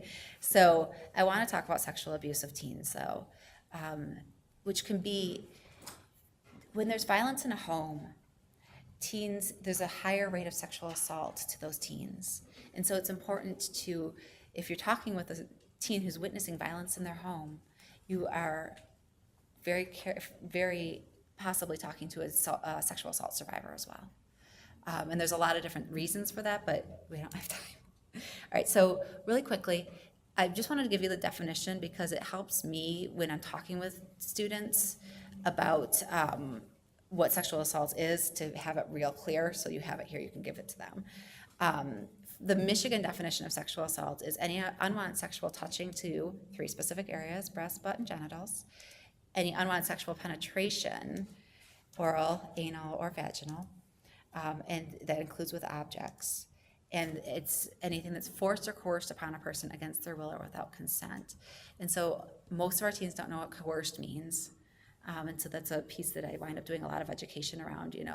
Coercion is when somebody gets you to do something even though you didn't want to. And in Michigan, we're lucky because a lot of states' laws don't include coercion as a piece. And so in our state, if you are so drunk that you've passed out and somebody has sex with you, you cannot give consent when you're drunk. In the level of drunk there's not really a definition, and so I have to try to explain that to students. Like, there's not a definition to this. So having sex when you're drunk might be just dangerous. Don't do it. Is what I'll tell the boys. But coercion can be a lot of different things and can be more subtle in some relationships, and so it's important to identify what that is for the student, help teach the teens that. Okay, so I have a whole bunch of statistics. We're going to go through them kind of quick. It's just incredibly, for girls, it's 1 in 4 by the age of 18, and so it's a huge percentage. For boys, it's a little bit less, but still pretty high, 1 in 6. A lot of teens, and boys included, that have been sexually abused don't believe that can happen to boys. And so it takes a lot of education, and it's so hard for them to share that, and embarrassing. And so sometimes when I've had teen boys brought to me by a parent who says, oh yeah, they were sexually assaulted, they completely shut down because it's so mortifying to them that their parent is telling anybody that. So, working with a parent, if working with that family to have the appropriate way of disclosing. Most teen sexual abuse victims know their abuser. 7 in 10, or about 70%. It's so frequent that they know that person that did this. Victim of one incident of sexual abuse is more likely to have another. Teenagers account for about 51% of all reported sexual abuse. So the teens you're working with have a very high likelihood of having been sexually abused at some time, and from all kinds of different perpetrators.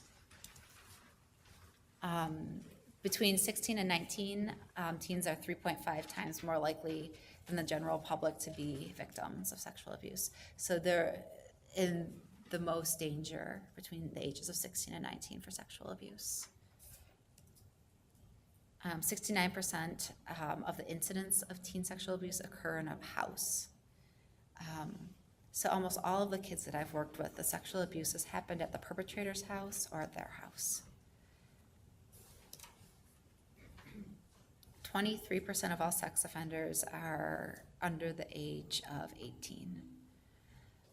So, it's not half or anything like that, but a lot of the perpetrators are the same ages as your client, and it makes it more difficult to report if they're going to the same school.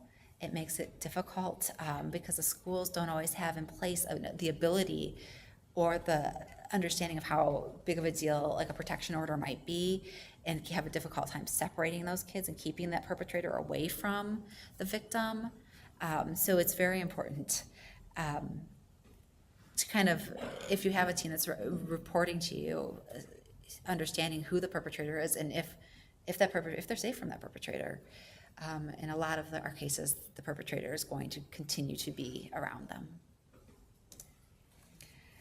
Female victims of teen sexual abuse, while in grades 9 through 12, are more likely than others to experience eating disorders, suicidal behavior, pregnancy, and risky sexual behaviors. And I'm sure you guys already know that. Okay. As for reporting, about 31% of teen sexual abuse incidents are reported. It's a really low reporting rate, and we're talking about reporting to the authorities here. I have a lot of kids that'll tell me this happened, but I'm never telling anyone. In fact, I'm not telling my mom either. And so they might report in other realms, but not to the police. When sexual abuse is reported, the probability that an arrest will be made is about 50.8%. And then, unfortunately, it's even more dismal. 16.3% is, on average, them going to jail, having a sentence. The average sentence is about 128 days for teen perpetrators. So they're not, it's like a slap on the wrist for some of the perpetrators. And so the victims don't report because a lot of times they know that, first of all, they're going to have to go to court and repeat this whole horrible thing. And that, second of all, mom or whoever else won't believe them anyways. You know, third of all, they're not going to be able to get rid of this perpetrator in their life anyways. So what's the use in even saying anything? Okay, so those are some of the things. Dynamics. Teens are at risk for sexual abuse for many reasons. And I was going to ask you guys, but I know how hard it is with the things. So some of the reasons teens are at risk for sexual abuse. One is because they do risky things because they're teenagers and they're developing that separate identity from their parents. They go to parties, they drink. They're not because they're bad kids, it's just that they're experimenting, and that's what teens do. So, but they're in situations that perpetrators look for victims. And most sexual assault cases are planned, and I don't mean like a plan like, you know, step one, you know, whatever, but plan as like, we're gonna go to the party tonight and I'm gonna have all this alcohol and I'm gonna have sex with that girl. And so, regardless of what she says about it. And so you'll be surprised because we're gonna do a real quick true or false thing in a few minutes and you'll see. Teens blame themselves for the abuse and therefore they don't tell. And they might not be the only one blaming them. Their friends might have said, well, you dress too sexy, or you shouldn't have gone on a date with that guy anyways, or their parent might say, well, yeah, that's because you're stupid, or that never happened. Okay, so teens blame themselves for what happens. Adults blame teens, and we have to be so careful about what we say because we wouldn't probably ever mean to intentionally blame somebody for sexual abuse or for being in an abusive relationship. But even little things like, you know, well, you could have, or why did you, or how did that happen? Like just those little questions the kids take on and say, she thinks I caused it, or he thinks I caused it, you know. And so it's so important for you to be so careful because they really are almost looking for somebody to blame them. They expect that. Sexual abuse, oh, we already said that. Alcohol is the number one date rape drug. And so the kids sometimes will get educated about Rohypnol and GHB and don't leave your drink unattended. Well, their drink is already the drug that's most frequently used. And so it's so important for us if we have kids that are out there drinking, and the kids I see are sometimes out drinking, that we talk about alcohol and safety and, you know, that, and being careful not to say it's your fault if you get drunk. Because the kids are gonna do that kind of stuff. They're going to be in situations they shouldn't be in. And there's not a ton that we're gonna do to stop them from experimenting. But we can be there and, you know, give them information about possibly what to do. And so I've asked kids, like, what do you think, you know, if you're gonna have to do that, which, you know, I don't think is the best choice for you, but if you're gonna go out to drink, how are you gonna be safe? Kind of conversation. Okay, so quick myths and facts. All right, so I know that everybody is not in the same room, but I'm gonna have you guys, if you think the answer is true without cheating, y'all have a cheat sheet, without cheating. So, raise your hand if you think this is true. Many teens do not identify forcible sex as sexual assault. No cheating. Okay, it is true. They do think that that is not sexual. They think that forcible sex is appropriate. So about 50% of high school boys and 42% of high school girls believe that there are times when it is acceptable for a male to hold down a female and physically force her to engage in sex. And so it's so worrisome that students think this is appropriate and okay. Okay, true or false? So raise your hand if you think this is true. Rape is caused by the rapist's uncontrollable sexual urge. Oh, very good. It's false. And here's the thing, though. The kids do not know that. Your teens think that the guys in their school can't control themselves. They think that, this happened because their friend dressed too sexy. And that's not the case. Dressing sexy doesn't cause sexual assault. Power and control, again, is the root cause of sexual violence as well. Okay, if the survivor did not physically struggle with or fight with the assailant, it wasn't rape. True? Anybody? False. The teens also believe that they are to blame because they didn't fight the perpetrator off. And it's so important to just talk about reasons why people don't fight assailants off. People that are perpetrators are not looking for somebody that they think is going to fight them, first of all.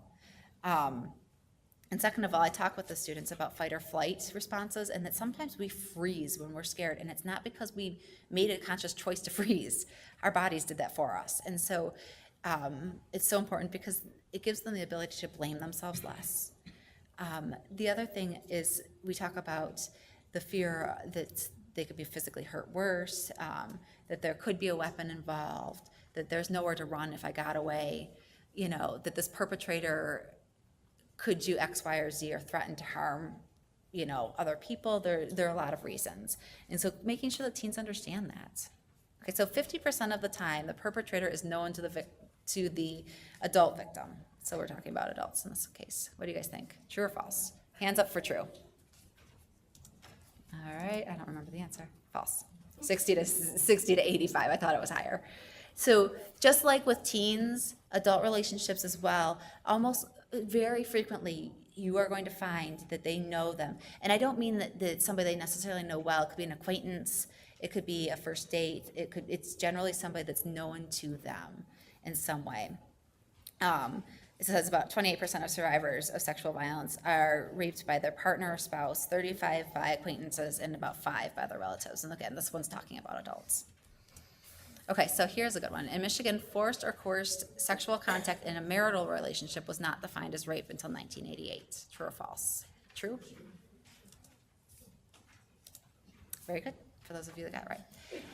And the reason that I put this up here, because I know we're talking about teens, but the belief system in some of these kids' houses still, and in some of their extended family, is that that's the job of the woman to do. That you have sex if you want to or you don't. And it gets passed down in all kinds of different ways. And so it's important for us as clinicians to be able to suggest that this is your choice, this is your body, and that this is against the law. In, not only in dating relationships, but in marriage and in other relationships as well. Because 1988, I'm not that super old. I don't think of myself that super old, and I was born before then. So my parents may have the belief that that's appropriate, you see. So that a lot of even the students that are younger now, grandparents, it's been passed down. Okay, so rape is about sex, true? False, right. And again, going over this with teens because they think that they've caused this in some way because this person wanted sex from them, and it's not about getting sex from them. And so making sure that teens understand that it's the weapon of a way to get power and control, and it's not because they did something to cause it. Okay. Healing after domestic violence and sexual assault. And so we talked a little bit about this already. Many abused women don't share about the abuse, about their kids' sexual abuse, about physical abuse to their kids, because they're fearful of the protective service system. Sometimes they don't know what's happening is considered abusive. And sometimes they know about protective services and they've reached out and it's hurt them in the past. And so parents are not always going to be, and I know you guys know this, aren't going to be forthcoming about this stuff sometimes. And it's important not for us not to push too hard, too fast, because they will be gone in an instant. If you push, a huge percent of the time you're going to lose them. And so giving it a little bit of time to unfold, to develop that rapport. As much education as you want, though. You can have all kinds of information in your offices about these types of things. Stuff for teens, and I'll give you guys a website. In fact, let me do it now so I don't forget. It's www.endabuse.org. It's not super easy to find, but when you get to that website, you'll look for their bookstore. They have some resources that they will ship to you for $5, and that's the whole fee. And if you order a whole bunch of things at once, it's still $5. So look through it, and you'll have to look. They have it they'll have health care people. Look under it anyways, because sometimes there's stuff that will apply to your group anyways. Does that make sense? So there's some resources you can get to have around your office. Yeah, www.endabuse.org. So it's www.endabuse.org. All right. And so any type of education you can do with the student, with the teen, with the parents, whoever you can get to do the education with. And knowing that when we're working with teens, and I know I talk about the parents and as much as we can do with these parents, but I know for me at least that I have a huge difficult time getting parents in. So I do as much education as I can with the students to make sure they know that this isn't their fault and that, these are some of their options. And we create plans together that we can without a parent when we don't have a parent available. So it depends on where you work and who you got, but do the best. Prepare and equip the parents and teens for the teens' behavior. There's obviously going to be a response to witnessing violence or to having been sexually abused. Letting the parent know what they might expect helps out because it's not a surprise as much to them. And we'll get to some of that. Normalize their response, because parents, a lot of times part of the reason parents will say, you weren't sexually abused or that sexual assault didn't happen is because they feel like a failure. If I believe that happened to my kid, then I did something horribly wrong. Or other adults will sometimes deny it as well. And it's that whole concept, if I believe that could happen to this person standing right next to me, then it could happen to me, and that's too scary. So I'm going to pretend it doesn't happen. So just normalizing the behavior, the situation, the response, that everybody responds to this differently. And I will tell you that I've sat down with teens, being very careful about what I said about the sexual abuse, and they come in and they're like, haha, this says such and such happened, and they're making jokes about it, and it's so uncomfortable for me because that's not maybe the response I'm expecting, but that's their way of dealing with it, and normalizing that some people deal with really bad things with humor, and however uncomfortable it might be for me, because I'm not expecting maybe that response, that's normal. Parents may feel guilty and they may not discipline, teens included. They may feel like they're not able to parent after something like that happens. When parents do find out about sexual assault of their kids, sometimes they do the opposite. I've had kids tell me, I'm not telling my parent because they'll never let me leave the house again. And so, it takes working with your client to decide if that's appropriate to follow up with a parent and how. Some kids will be physically abused for having been sexually assaulted. There may be all kinds of power dynamics that are off in the house, like we talked about before, where, oldest brother has power in the home because they've moved out of the house with a batterer. And so addressing some of that and trying to redistribute power within the house. Helping parents teach boundaries, even with teens, and you might not be able to include a parent in teaching this. You might have to teach the teen boundaries and help them understand why, sex, sometimes kids that have been sexually abused continue to have sex. And one of the kids I worked with said it best when she said, well, if I just say yes to the sex, then they can't force it from me. And so I'm going to just have sex with everyone, because it's almost like a defense mechanism, because then I can't be raped again. And so we worked around that. This is just a real quick list of some of the things they might see, a parent might see in their teens or kids that have witnessed violence or have been sexually abused. The crying, the nightmares. And teens as well as kids have nightmares. Teens just don't always talk about them. And that's another thing that I would draw out with them. And a lot of times, I've had it happen twice now where I've seen kids not because of these issues, and I've said, they've come in and they're like, I keep having this nightmare over and over. And I'm like, okay, let's draw it. And we draw it and talk about it. And one of the two of them, in the end, she had done things all along. We'd been seeing each other. She'd been coming in for about 6 months. That could have been triggers to me, but I wasn't paying, I don't know if I just missed it. It wasn't something that I caught. And in the end, the nightmare was about sexual abuse. I just didn't know that such sexual abuse had ever occurred. And so giving her a chance to process through drawing, gave her the language, because that's the other thing with drawing. Our teens don't always have the language to tell us what happened. And so in a picture, you can communicate so much more than you can sometimes with language. And I don't know about the populations that you're working with, but the population that I'm currently working with has a very low reading rate. And so their language skills are not as high as others. And so the drawing is so helpful in that realm as well. Sorry, I got sidetracked.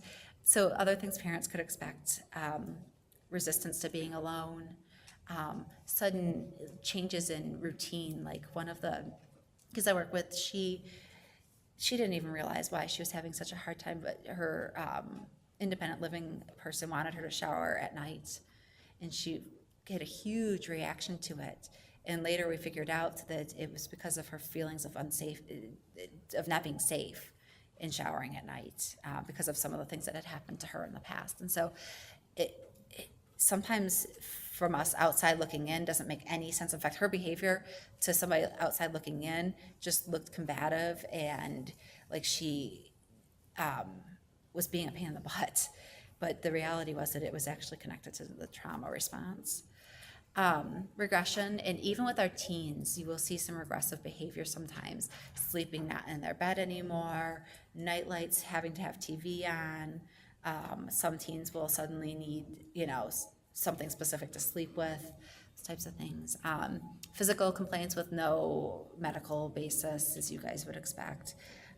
Changes in academic performances, suicidal declarations, thoughts, those types of things. Okay, so some tips we can give parents if they're available and willing. It's most important for parents to not ask questions. Don't push, because the more that they try to dig into it, a lot of times the more the kid shuts down. So leaving opportunities to talk, but not asking questions. And the other reason for this is if there is, and I guess I'm thinking about littler kids, but if there is an investigation happening, you have to be careful what you say, because otherwise it turns into leading. So if mom is coming in and asking every day, so was it George, was it dad, was it Uncle Bobby, or whatever, those types of things can be used in court to hurt what a kid might say on the stand, because the defense attorney is going to argue that mom planted this, that this wasn't the perpetrator, that mom said this. And so the kid's just repeating what mom said. And so just having, especially when we have court stuff going on around these, things, making sure the parents know to just leave open spaces for the child to talk or the teen to talk, but not interrogate and investigate these situations.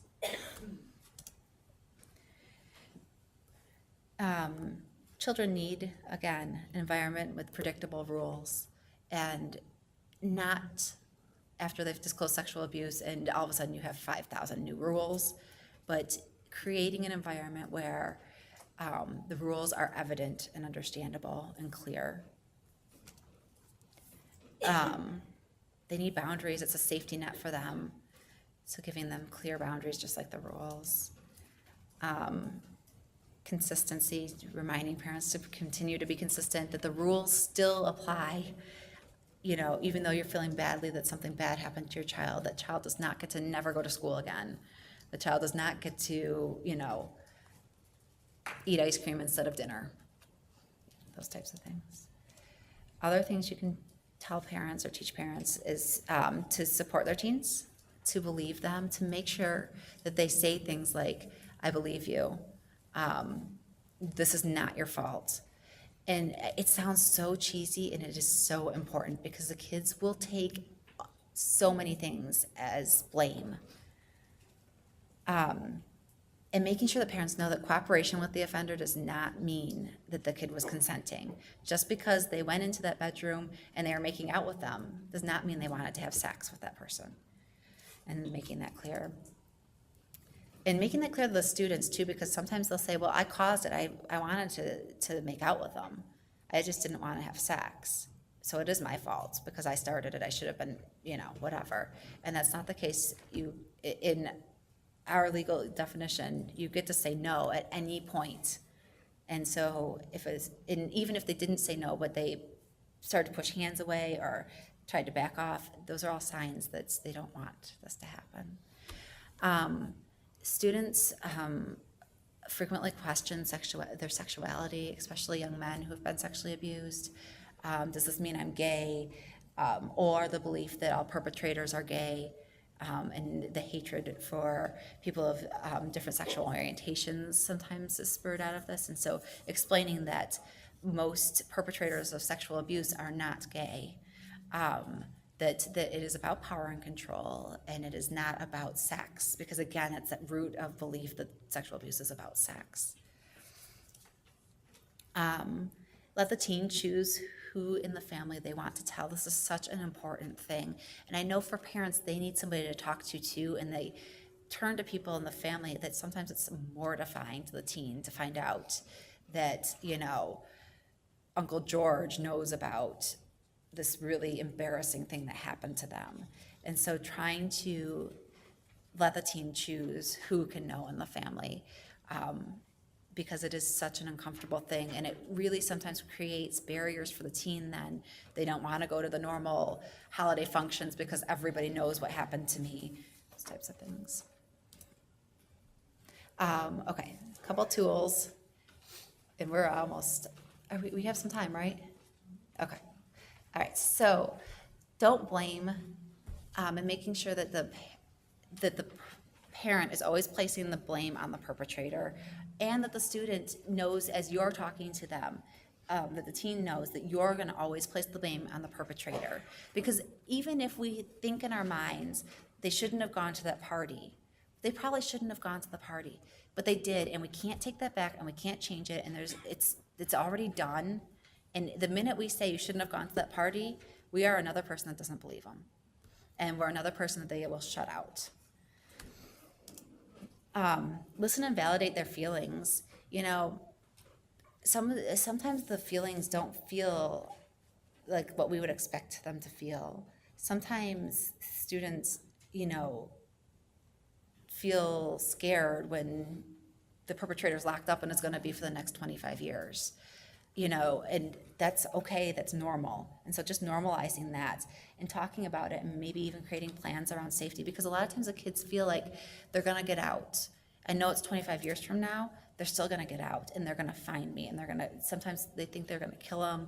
And so, you know, planning around that. I had a teen who was very seriously injured in a dating violence situation at her school, and we would talk about what happened, and we actually wound up having to write her whole story because she wound up hospitalized for a very long time. There's a lot of trauma, not only from the incident, but then just over, from ICU to not being able to walk for a while and all kinds of stuff. And one of her biggest fears wasn't, he went to jail. He was in jail for, I think it was 15 years.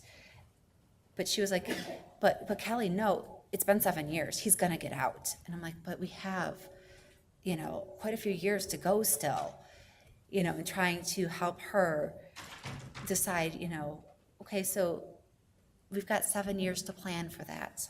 So right now, let's stay here, and we'll get you there as we need to. Okay. Try not to re-victimize. Remember language. Again, should'ves, could'ves, did you, why didn't you? All of that is damaging. It's like a radar that they are just listening for those words. So trying to not use kind of minimizes. It was kind of scary. It was scary. Take an empowerment approach. Let the team be the expert as much as you can. You know what happened. You know this person better than I do. Tell me about what I can do to help you. What do you need from me? So they get to be a little bit of a leader, because the teens don't have a lot of power to change, and especially in violent homes where they are watching this stuff and they can't make it different on their own. They can't change the better. They can't change if mom's going to come or go or stay or leave, or, they can't, we can't change that. And so what kind of power do they have? What can they do? Help them explore the choices, but remember our boundaries is to not decide for them or to give them advice. Here are all your options. What do you think is going to work for you? Avoid diagnosing just because, and I know a lot of our jobs require, I'm in a position where I'm required to diagnose to be paid, but not using that as the reason that you're meeting if it's not the primary reason you're meeting. If you're meeting because there's violence in the relationship, or because a teen was sexually abused, and that's the main focus, not coming in and saying, well, you're suffering from depression. Because first of all, dealing with the issue at hand as far as the sexual abuse goes, the depression will change if they're able to look at the violence that happened a little bit different. Does that make sense to you guys? Because as soon as you diagnose, especially with teens, and I'm sure you all have seen this, you say you have depression and their depression suddenly is 12 times worse, because it's like you take on what you think you are. Somebody says I'm this, so that's what I am. And so, of course, educating as you need to, depending on the severity and all of that. But if it's because they're witnessing violence, treating the witnessing violence rather than giving them a diagnosis with that in that focus. There's nothing wrong with them just because they've witnessed the violence. And a lot of these kids are not necessarily diagnosable, which also is difficult for us because they have such huge problems, but they don't always fit a PTSD diagnosis because maybe they're not having flashbacks about it, or they're not, whatever. So it can be difficult, I'm sure, for some of you that do have to bill, finding them appropriate services because you might not be able to even see them, depending on your position. And knowing your local domestic violence agency. And of course, you can go to, you can Google online, domestic violence agency, Wayne County, and you'll get them. And then you can find one in your area, because there's a lot of them, so I don't know where you guys are all from. Okay, what can you do for teens? Keep calm when they're telling you about this. If you respond, if you have a reaction to what they're saying, they're gonna shut down on you. And some kids are gonna come in and tell you the nitty-gritty, scary things. If you're asking them to draw pictures, Some of them are going to draw graphic pictures of what happened. If you're not ready to have them do that, don't ask them to do it, because they will see you respond and they will know that you can't handle it. So, because they're watching and they've watched other people not be able to handle what happened to them. Again, believing them, giving them positive messages. I know you couldn't help it. I'm proud of you for telling. It takes a lot of strength to be able to talk about this stuff, because some of the students, it's so scary to talk about. And like one of the kids that I recently met with, I was doing an assessment, and one of the questions on the assessment, I'm sure you guys asked the question, have you ever been sexually assaulted? And she stopped. She looked at me and she's like, I don't want to talk about it. I said, okay, that's fine. We don't have to talk about it right now.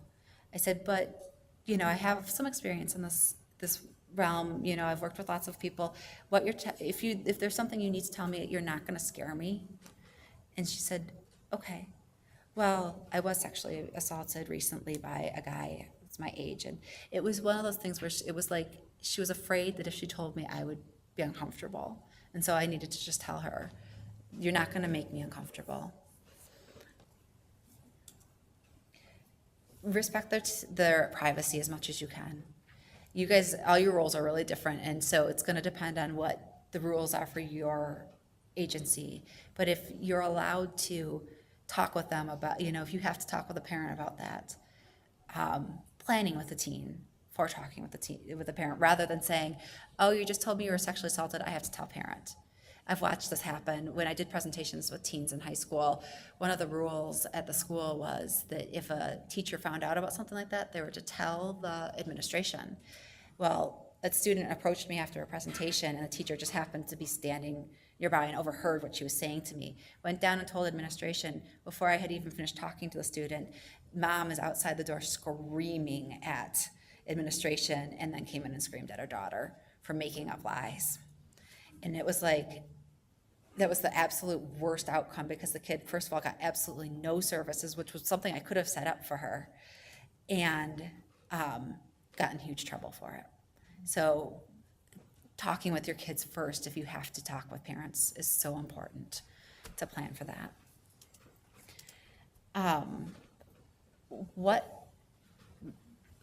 When there is a sexual assault, there's still sometimes an appropriateness for safety planning, especially when you're talking about teens that are in a high school with a perpetrator, because the high schools can't police constantly the perpetrator and the victim and where they are in the building. And, some schools won't even prevent them from being in classes together.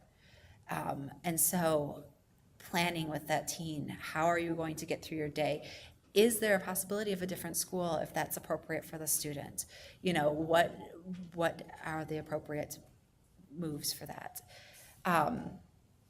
When there may also be a need for safety planning if there is a court proceeding going on. If you're feeling unsafe, like you might be attacked by the perpetrator or the perpetrator's family, what do you do? That's really important, because unfortunately, perpetrators' families can be just as dangerous sometimes to the kids, or their new girlfriends, or their friends. You also might need to think about work situations where they may be closing or be late at night, or even not late if it gets dark here pretty early at some times of the year, where a perpetrator could wait for them in the parking lot, or show up and interfere with the teen's job, just like an adult situation. So even with a sexual assault case, different safety planning things sometimes are essential for them. All right, we talked about CPS, I think. If you do have to make a CPS report, and so there's some differences, and I'll try to explain them real quick. As far as reporting to CPS, you, of course, have a duty if you suspect the child is being abused. If the teen or child is reporting to you that they were sexually assaulted by their boyfriend or a dating partner, that's something that CPS generally can't handle, unless that there's some kind of parent involvement. Like, so like there's a 12-year-old that's a parent is escorting on a date and lets sexual assault happen in front of them. Obviously, that's a different case. Do you guys kind of see the difference? So like, sometimes we make CPS reports meaning well because we feel like that's the right, but sometimes it's not the right. Just like dating violence, generally protective services can't do much about dating violence because it's not something, it's not a violence within a home. It's not somebody that has authority over them. So sometimes parents will try to involve police departments, and they have a real hard time making many changes in dating violence situations as well, because a lot of times the victim doesn't want to prosecute, then there's no evidence of violence in the relationship. So reporting can be really difficult. If you have a CPS or a sexual assault that a parent or an adult is perpetrating on a teen, assess for domestic violence before you make the call. Check in with the teen and make sure that they're safe and that the other people within the home are not also potential perpetrators. Just to make sure that you're not setting them up for a different type of violence as well. So obviously you're going to safety plan with them if there's a concern. Also preparing them for the investigation, what can you expect? So things like, you know, I'm going to call Protective Services, I have to fill out this piece of paper. They may give you a call, they may come to your house, you know, these are some things you can expect from this process. They may want to involve other people, they may want to ask questions, so it just depends, and just letting them know. And you guys are going to know your protective service agency as well, and what they would do. Okay, so some intervention.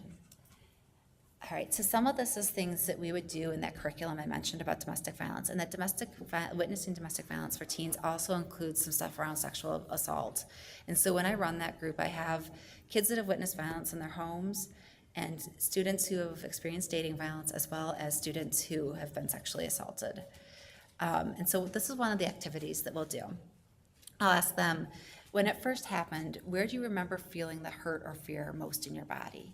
And so, and sometimes we can do it in a different way. I'll have them visualize what happened and ask them where they're feeling the hurt and fear as we're visualizing it. And is it hurt, or is it fear, or is it both? Because it's different for every kid. And so we have a body drawing, and sometimes we'll do a draw, have them draw where they experience that. Because some of the kids don't realize that they walk around like this all day long, and you know, it's like, oh gosh, I guess I was holding it there. The other thing that we ask them to do is to draw a picture of what hurt or fear looks like. And so there's all kinds of different pictures. I think I have one here. Oh no, okay, we'll get to it. There is a picture. If you could, so after they draw that picture, we ask questions like, if you could give hurt a name, what would it be? And I tell the kids any language is appropriate, because sometimes there's no other words for them to describe. And so they have sometimes some colorful language. If hurt could talk, what would it say to you? And then what would you say to it?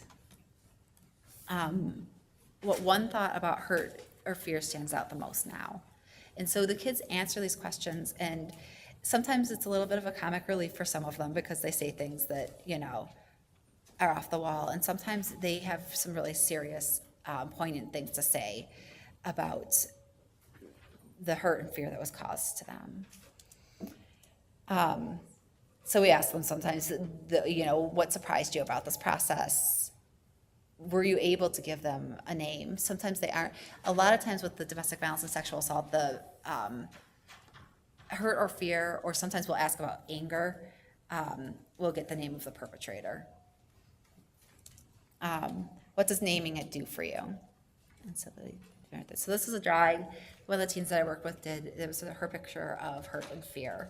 And for her, it was isolative. It put her all by herself. She felt like nobody else in the world would understand or be in the same situation that she's been in, or similar even. And so she just felt like she was completely alone. All right, so we also asked them, draw a picture of what an angry person looks like, and draw a picture of the person or thing that caused this to happen. And so it's interesting because sometimes, a lot of the time, I would expect them to draw the perpetrator, but sometimes it's not the perpetrator that they draw. Sometimes they'll draw alcohol as the thing that caused this to happen. Or they'll draw mom as the thing that caused this to happen. Mom didn't protect me. Or, so it gives them the ability, because if we're sitting and talking about what happened, we aren't able to, the kids aren't going to come up to me and say, I blame my mom. Not all kids anyway, some might.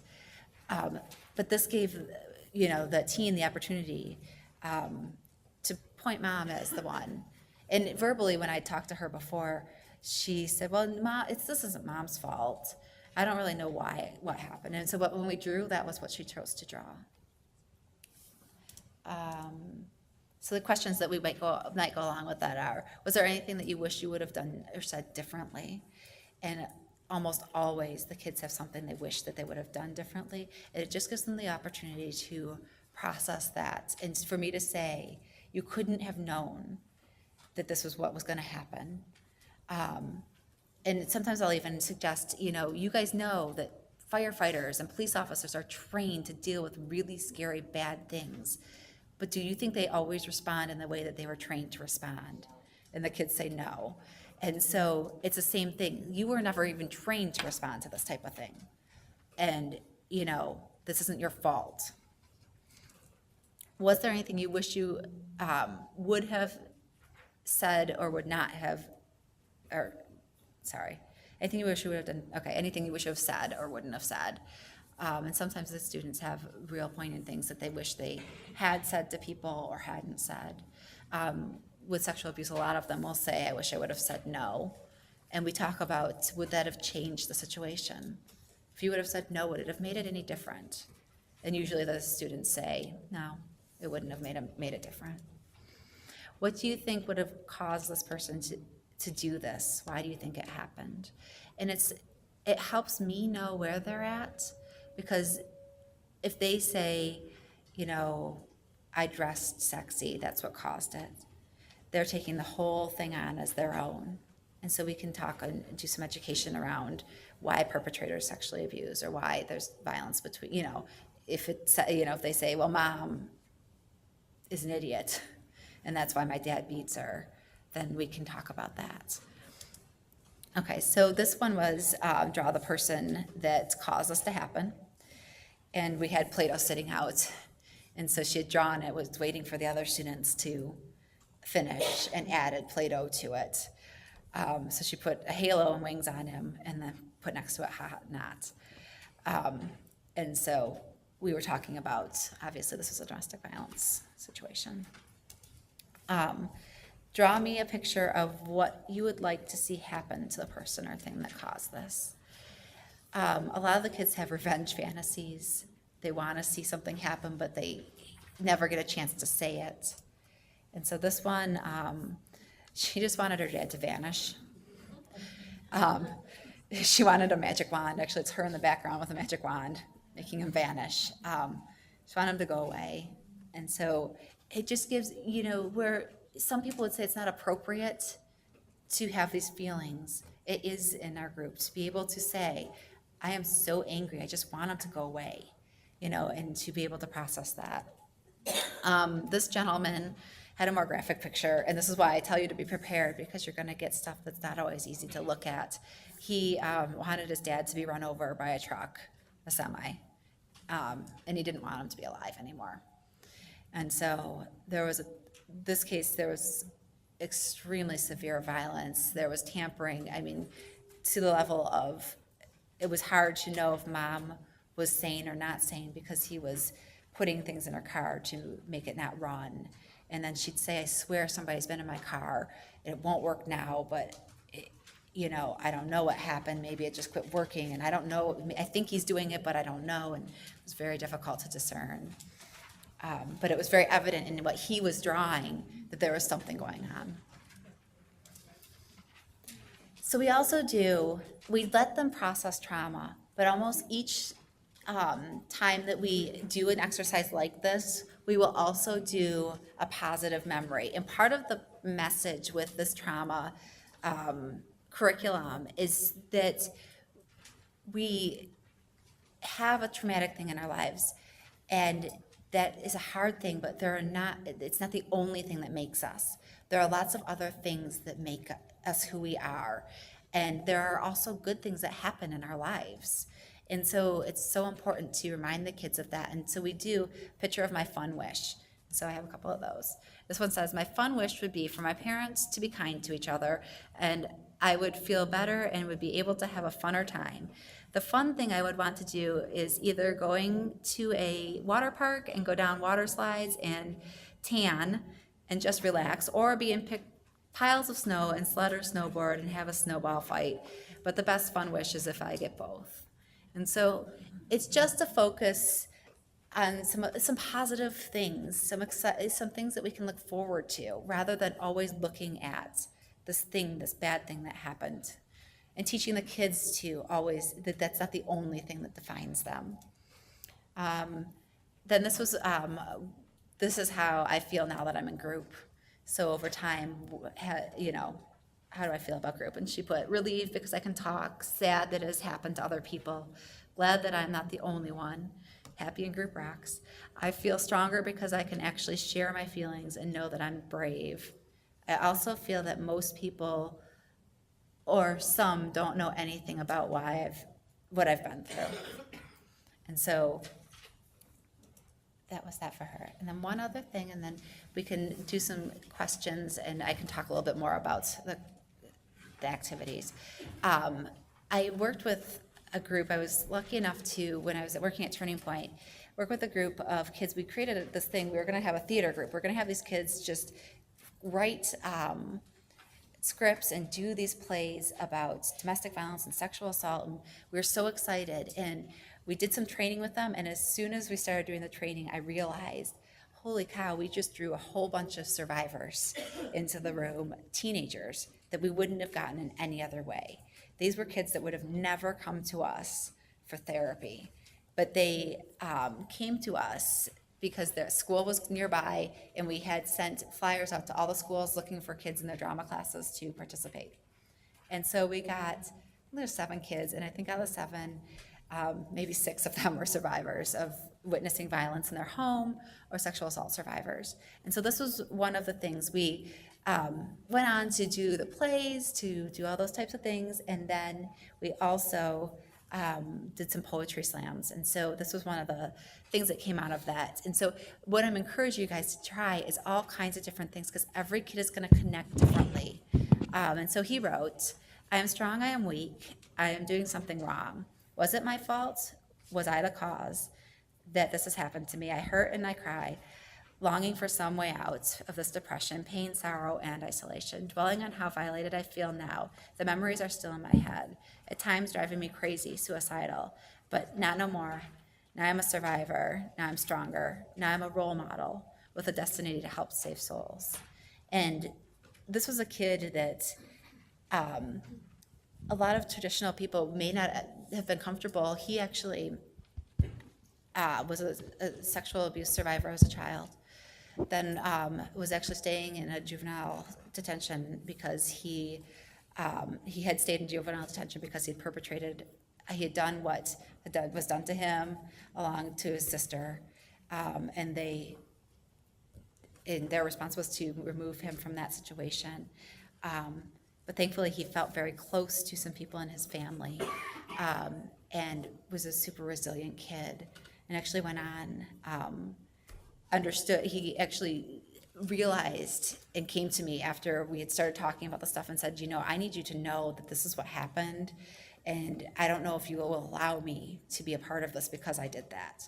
And, I said, we're gonna work together on this because I think that it's important that you get to also be not just the perpetrator, but also get to heal from some of those things. And so he actually went on. He went to college. He was doing some acting and stuff in Florida. So he got to do some great stuff. And so, I know for us it's frustrating as clinicians because a lot of times we don't have great outcomes, but there are people that do make it through, and that you really can make a huge impact. And so I'm hopeful and excited for you guys all.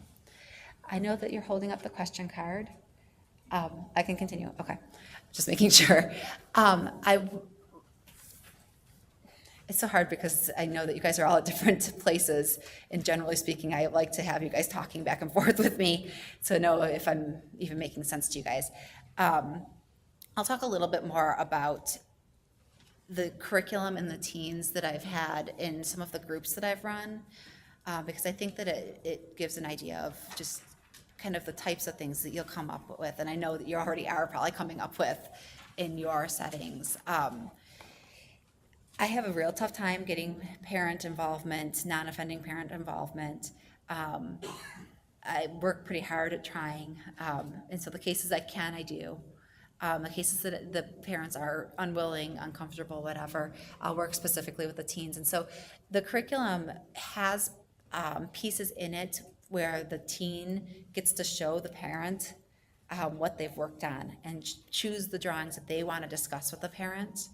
And so it's a really great starting point for a conversation about the teen's feelings about what they've witnessed, or about the sexual abuse, or about the response that they got when they reported that sexual abuse. And so I've watched very young kids be able to do this with their parents. I've watched teens be able to do this with their parents and show, I've never had any of them pick every single drawing or every single thing that we've worked on, but they'll pick pieces of it that they feel comfortable, and it's a great starting point. The picture of what happened, I let them decide at the end of our group sessions, and we never share them, unless last set of groups, they did request to have a chance to tell each other exactly what happened. And so for the kids that wanted to, they shared. One of the boys actually had done the group 3 years in a row. The first year I asked him like 4 times, do you really want to be in group? You don't talk ever. And he was like, yeah. And he came to everyone, and I was like, okay. But it took him that long to feel safe enough with me and with a group setting to be able to really start to explore. And he was the one at the end that initiated it. He said, I've done this for a couple of years now, and I didn't talk a lot, and this time I want to tell you guys what happened.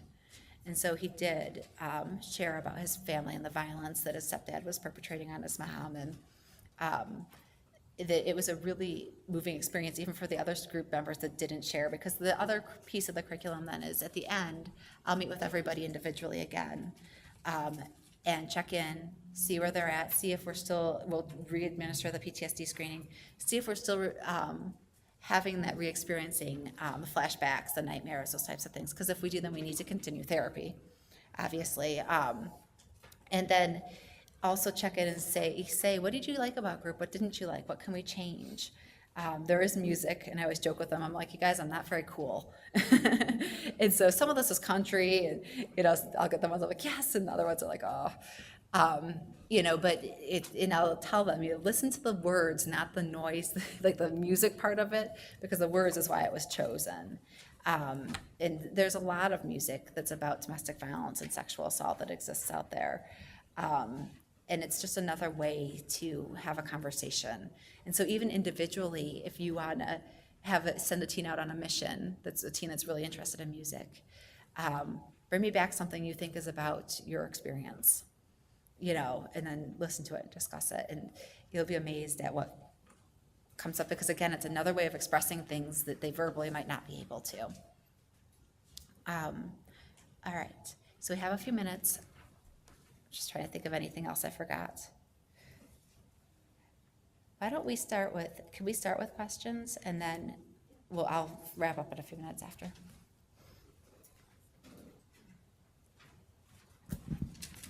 Okay, before we go to our question and answer portion, I'd like to remind you to please complete your evaluation form in your folders and turn them in before you leave. We're very interested in your input as we continue to develop this trauma learning series and continue to do it on an ongoing basis.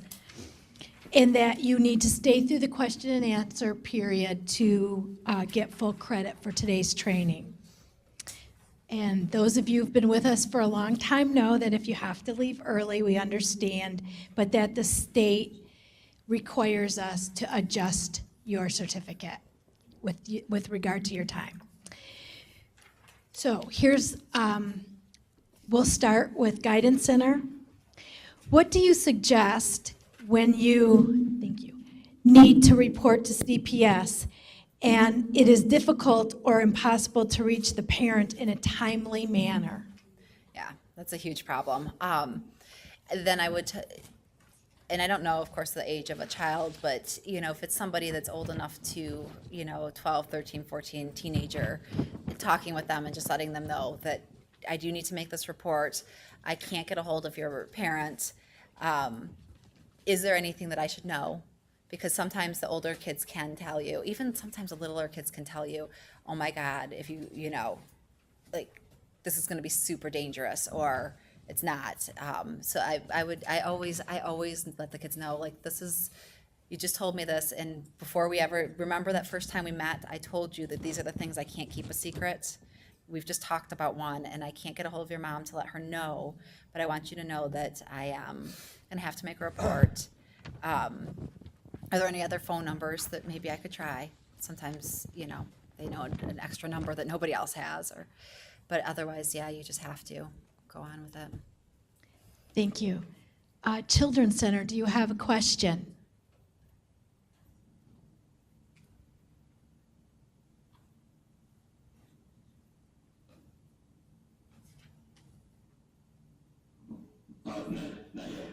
Okay, thank you, Nate.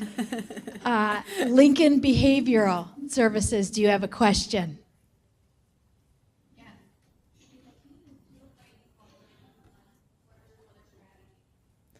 Yeah, and that this is going to happen frequently, that the teens are going to be afraid to call 911.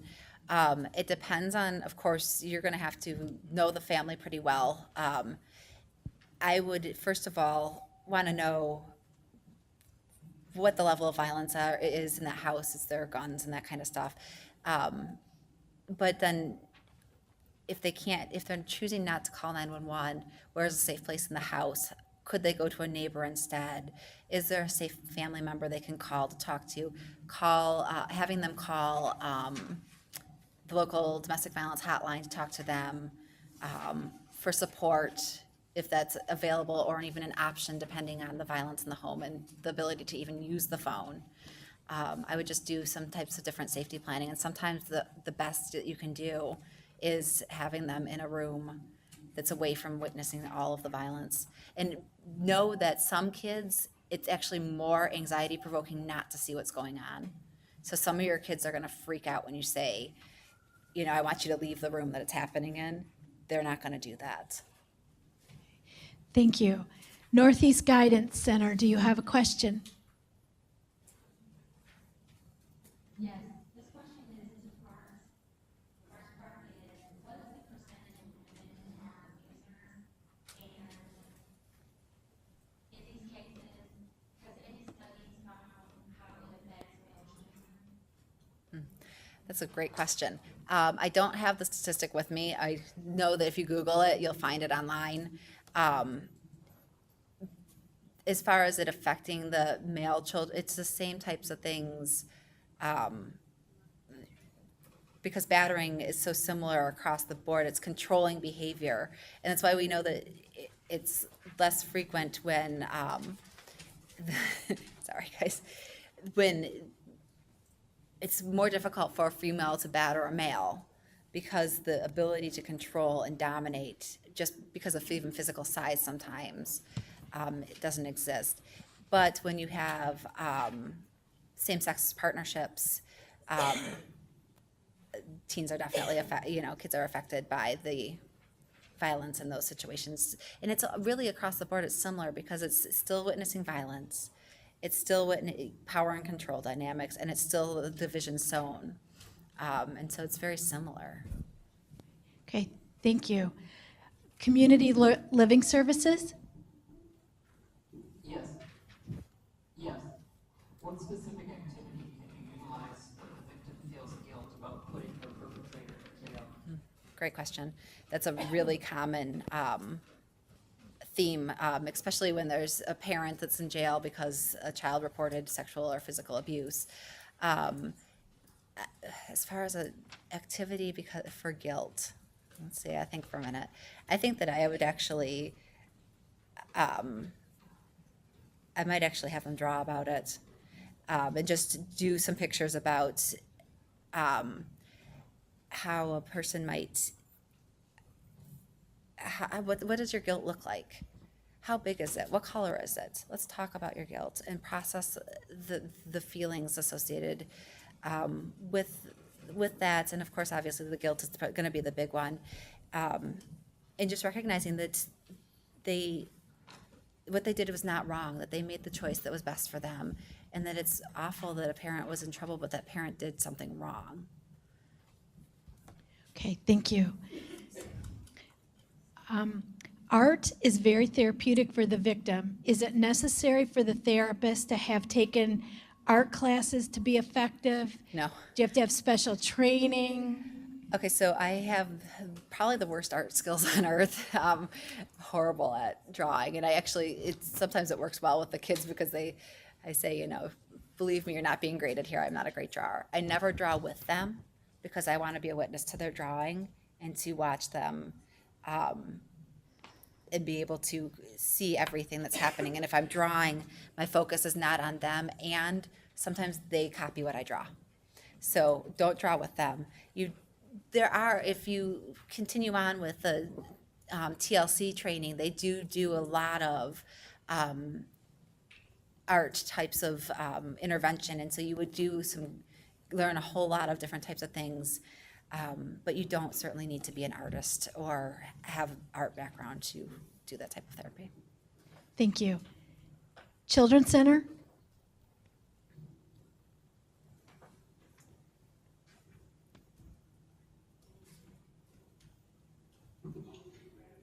How does one break the cycle of violence in children who have been offenders and effective domestic violence? So when a child has been an offender, and I think that this is something that isn't addressed well yet. There isn't great programming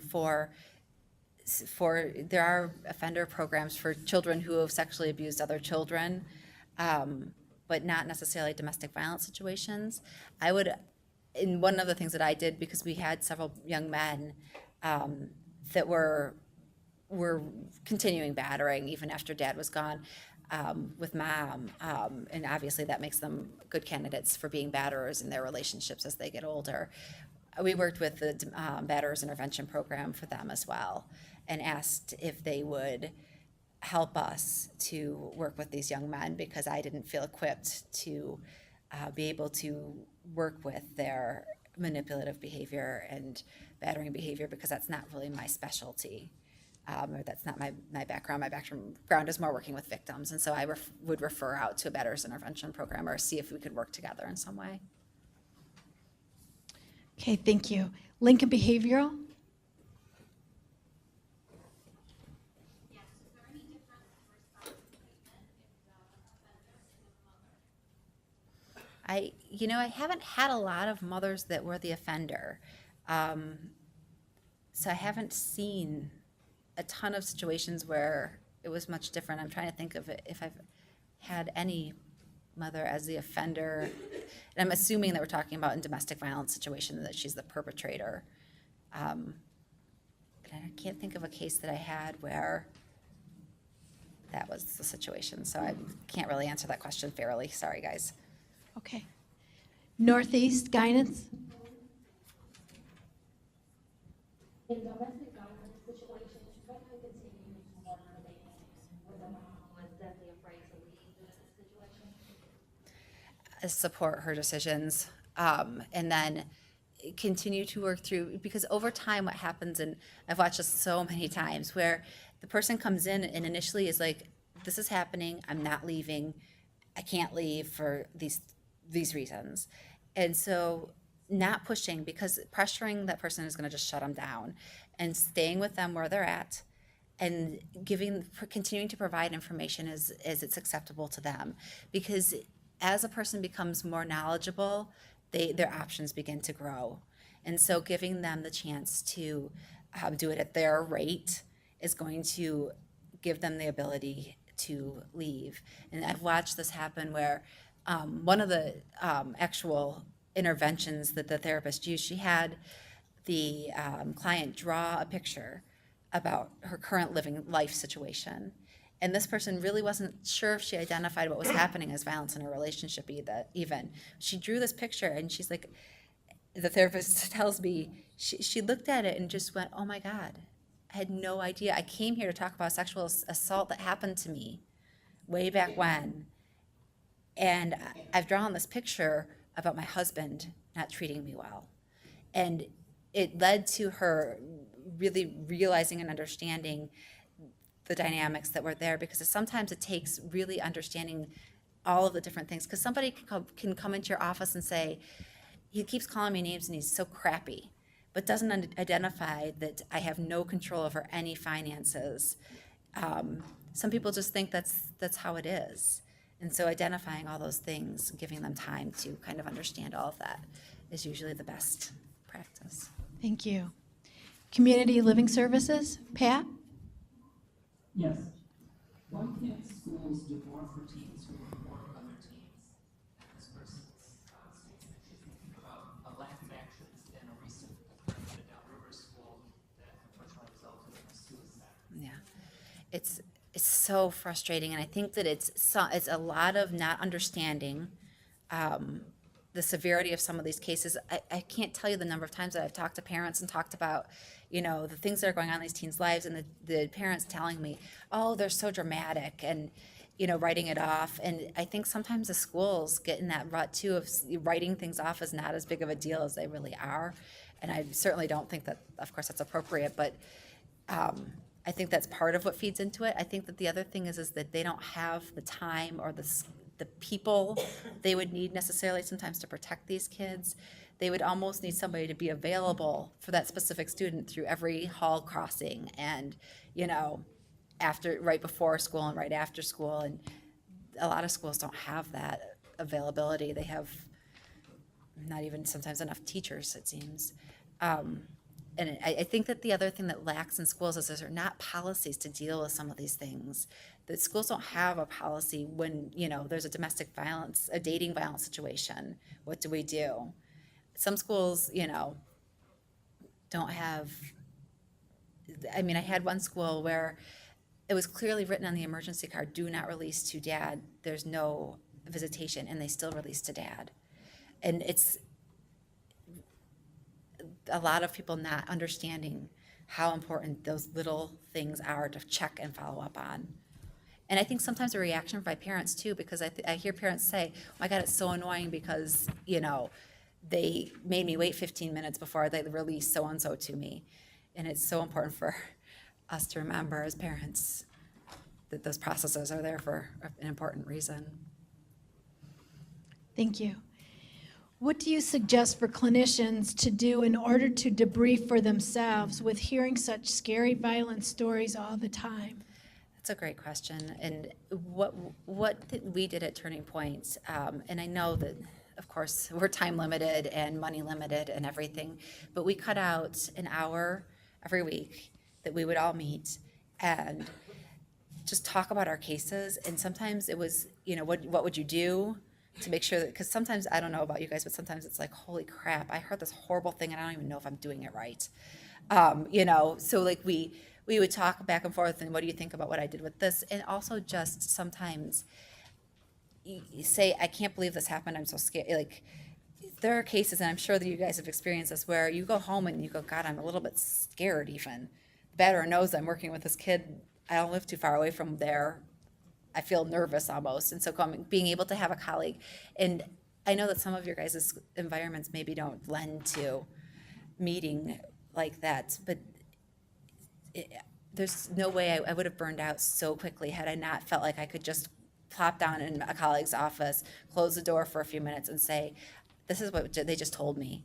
I can't believe this even happened. I feel like I'm in a TV show right now, and process with a colleague.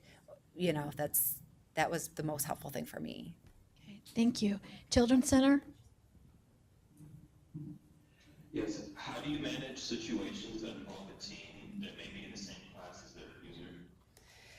Well, hopefully it depends. If the teen is willing to have that information a little bit public enough to change a class, if they're trying to separate, if they're not trying to separate, I mean, I would safety plan with the teen.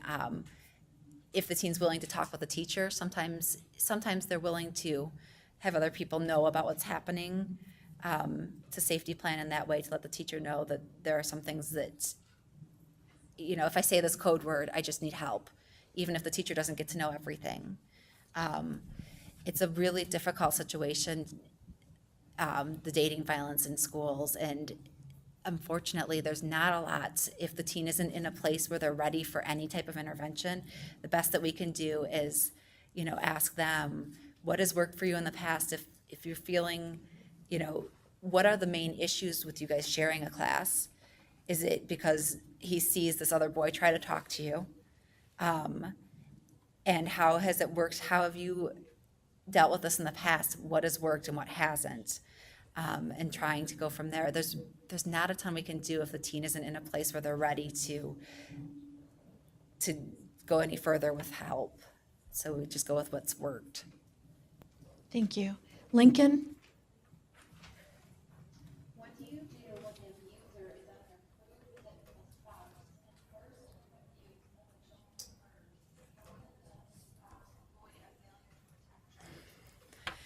I wondered if failure to protect would come up. That's so sticky because failure to protect is dangerous for our teens and children in a situation with domestic violence. And so unfortunately, there's no black and white with this one. It's all shades of gray because every worker is going to treat that so differently. Some workers are going to, you know, go after somebody full force, and some workers are going to understand that this was one incident, that the parent didn't let it happen again, and probably not remove. Some workers are not going to believe that that was a one incident. And so as far as us as clinicians go, you know, if the person's receiving services and has been receiving services around these issues, there is at least the ability, if the parent is willing, to let them to work with the CPS worker and say, this parent has not reported any violence before, and that this parent is doing everything they can to protect, and these are the things. Sometimes that will be useful for some workers. I don't know if you guys have the same setup as that we did in Macomb County. I was lucky enough to be able to sit in on team decision-making meetings as well. And I don't know if they do that everywhere or not, but it was a meeting that would happen before removal. Okay, so I'm seeing head shake. And so sometimes if a parent would come in and say, so I need to go to this meeting, can you come? It was super useful to help clarify. I'll never forget, there's the batterer in the room, and he's talking about how violent she is, and he's like, see, she bit me. And after everybody left the room, I said to the worker, that bite is a defensive wound. What is she going to walk up to the inside of his arm and bite him? Like, he's going to push her away before she ever gets, that's holding someone. And we were able to clarify something that nobody else caught in the room. And so, you know, everybody just went, holy cow, I can't believe she's like that, you know, instead of looking at it from the type of perspective that, you know, as a clinician. So, you know, those types of things also are, if it's to that kind of a point where they're talking about removal, making sure that you can be included in that process, I think is important. Thank you. Northeast? On page 12, the middle slide is titled Statistics about Reporting from the Pennsylvania Coalition Against Rape. Do you know what is the name of the statistics and what time period in which it was measured? I don't know. It's off their website. It's the PCAR website. You could look and see if they have any more information, and of course I don't know if I can get back to the slide now. Which statistic was it? Did she say? I didn't hear. Yeah, there's a bunch of statistics on that page though. A lot of their statistics probably come from the national crime reporting and those types of things. So I don't know which year it was. But you could look up and probably find that online, if you Google even that statistic. Thank you. Community Living Services? No further questions? Okay. Are we, as professionals, mandated to report sexual assault, whether it's assumed or suspected? We're mandated to report sexual abuse if it's suspected, and so the cases where I have a kid come in and say, I was on a date and I was sexually abused 3 weeks ago, that's not something I can report to Protective Services. But cases where I have a 13-year-old that comes in and says, my dad sexually abused, my dad did stuff to me, and I think that there's sexual abuse because there's other things that have been stated, I would spend time before I report that clarifying, to be honest. I would want to know, so you said did something to you. Does that mean hit you? Does that mean yelled at you? You know, because I don't want to jump too quickly to make an assumption of my own. Does that make sense to you guys? I don't want to assume something has happened and my dad did something to me, was my dad took away my cell phone, you know, and create a huge situation that maybe then shuts the kid down and causes dad to say, you're never going to that therapist again. So I would want to know some more about it before I would jump to making reports. I don't know what would lead you to think that sexual abuse happened. Oh, I can think of a case. The kid didn't tell me that there was sexual abuse, but I had asked the child, I think she was 4. I said, hey, can you draw a picture of your family? And she said, oh yeah, I'll draw my family. So she draws mom over here and her and her brother and sister, and she draws dad, and she sets the crayon down, looks at me, she goes, oh, I forgot his penis, and drew his penis on. She never told me dad sexually abused her, but I did call CPS because in that kind of a case, I was concerned because not only was there that drawing, but she also had some really inappropriate sexual language that seemed out of character for her age. So it takes, I guess I would need to know a little bit more about the situation, but I would be careful to jump without a lot of information. Thank you.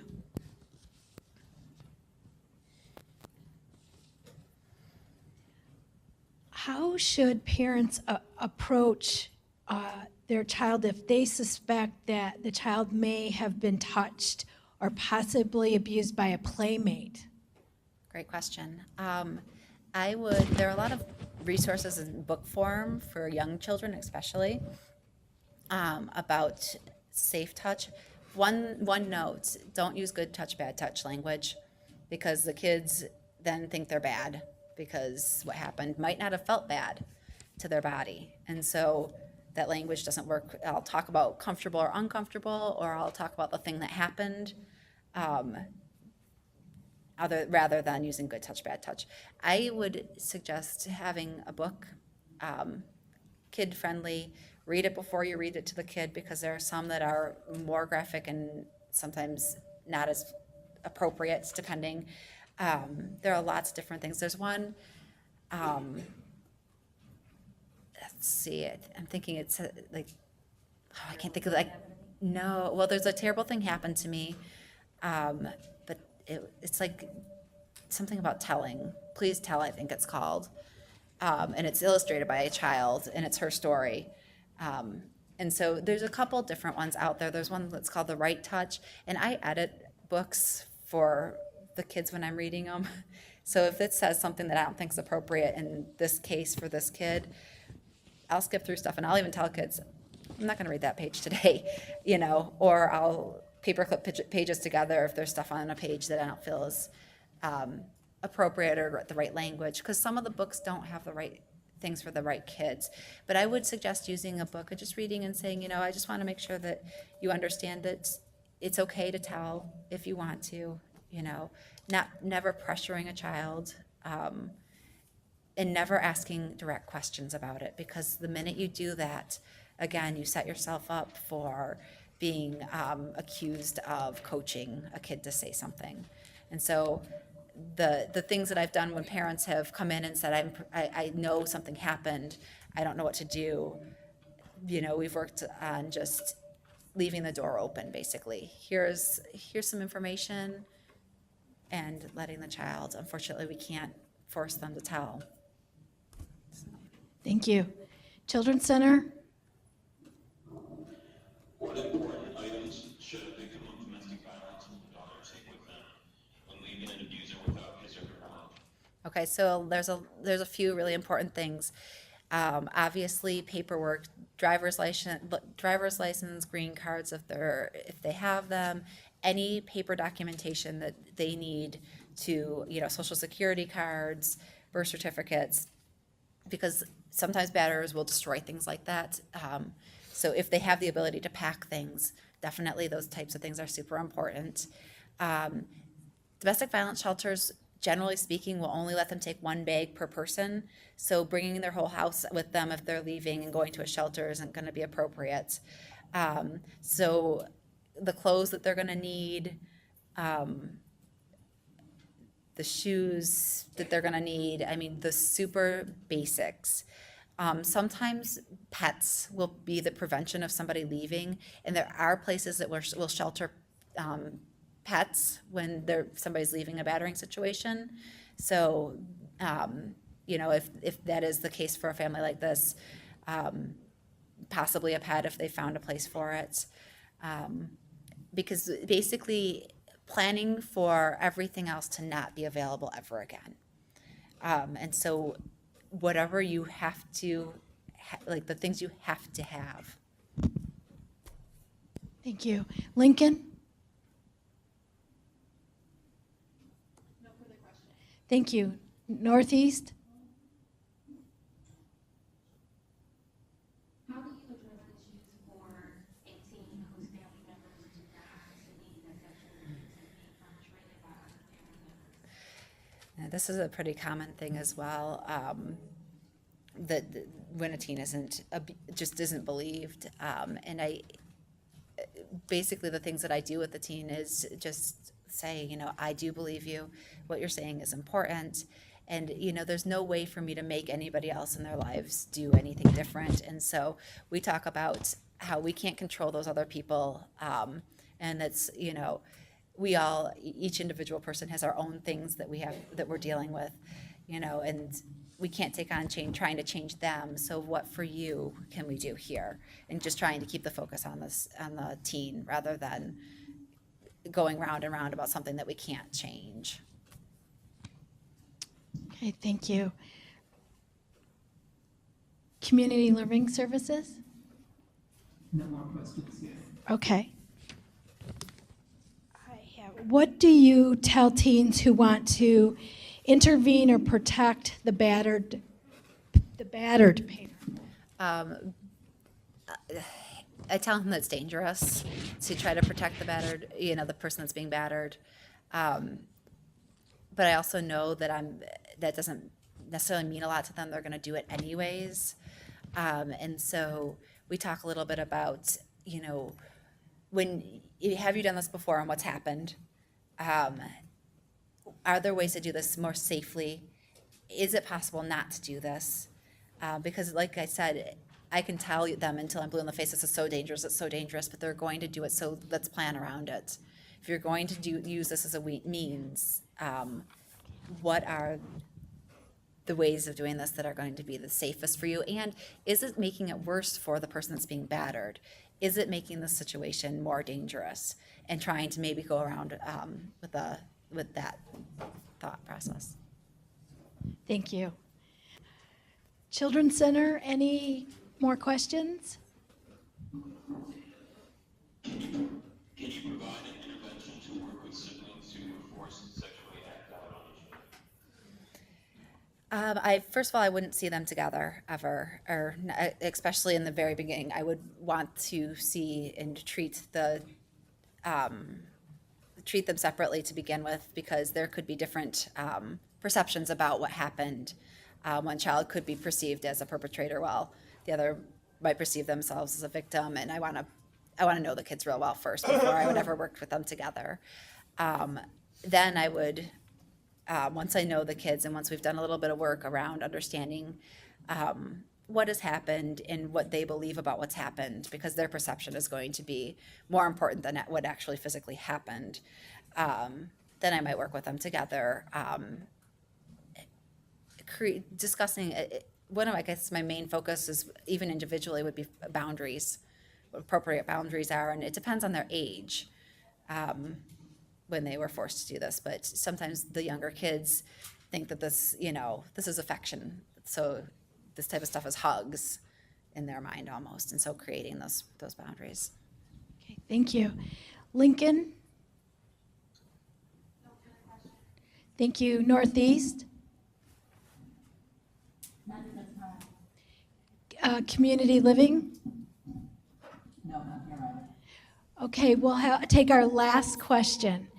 What if the teen's parents have already used language that you shouldn't haves? What therapeutic intervention can you use to minimize the effect of that?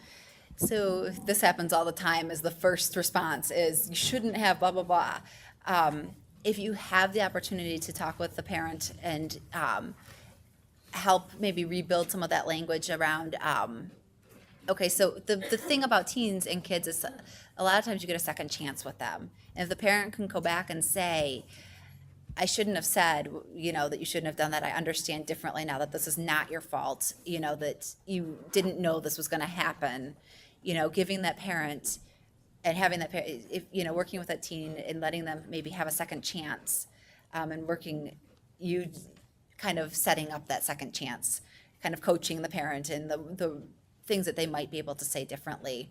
And, if it's a situation where it's more comfortable with you as a person to just kind of be in the room to help out if somebody needs you, offering that up as well, if that's a possibility.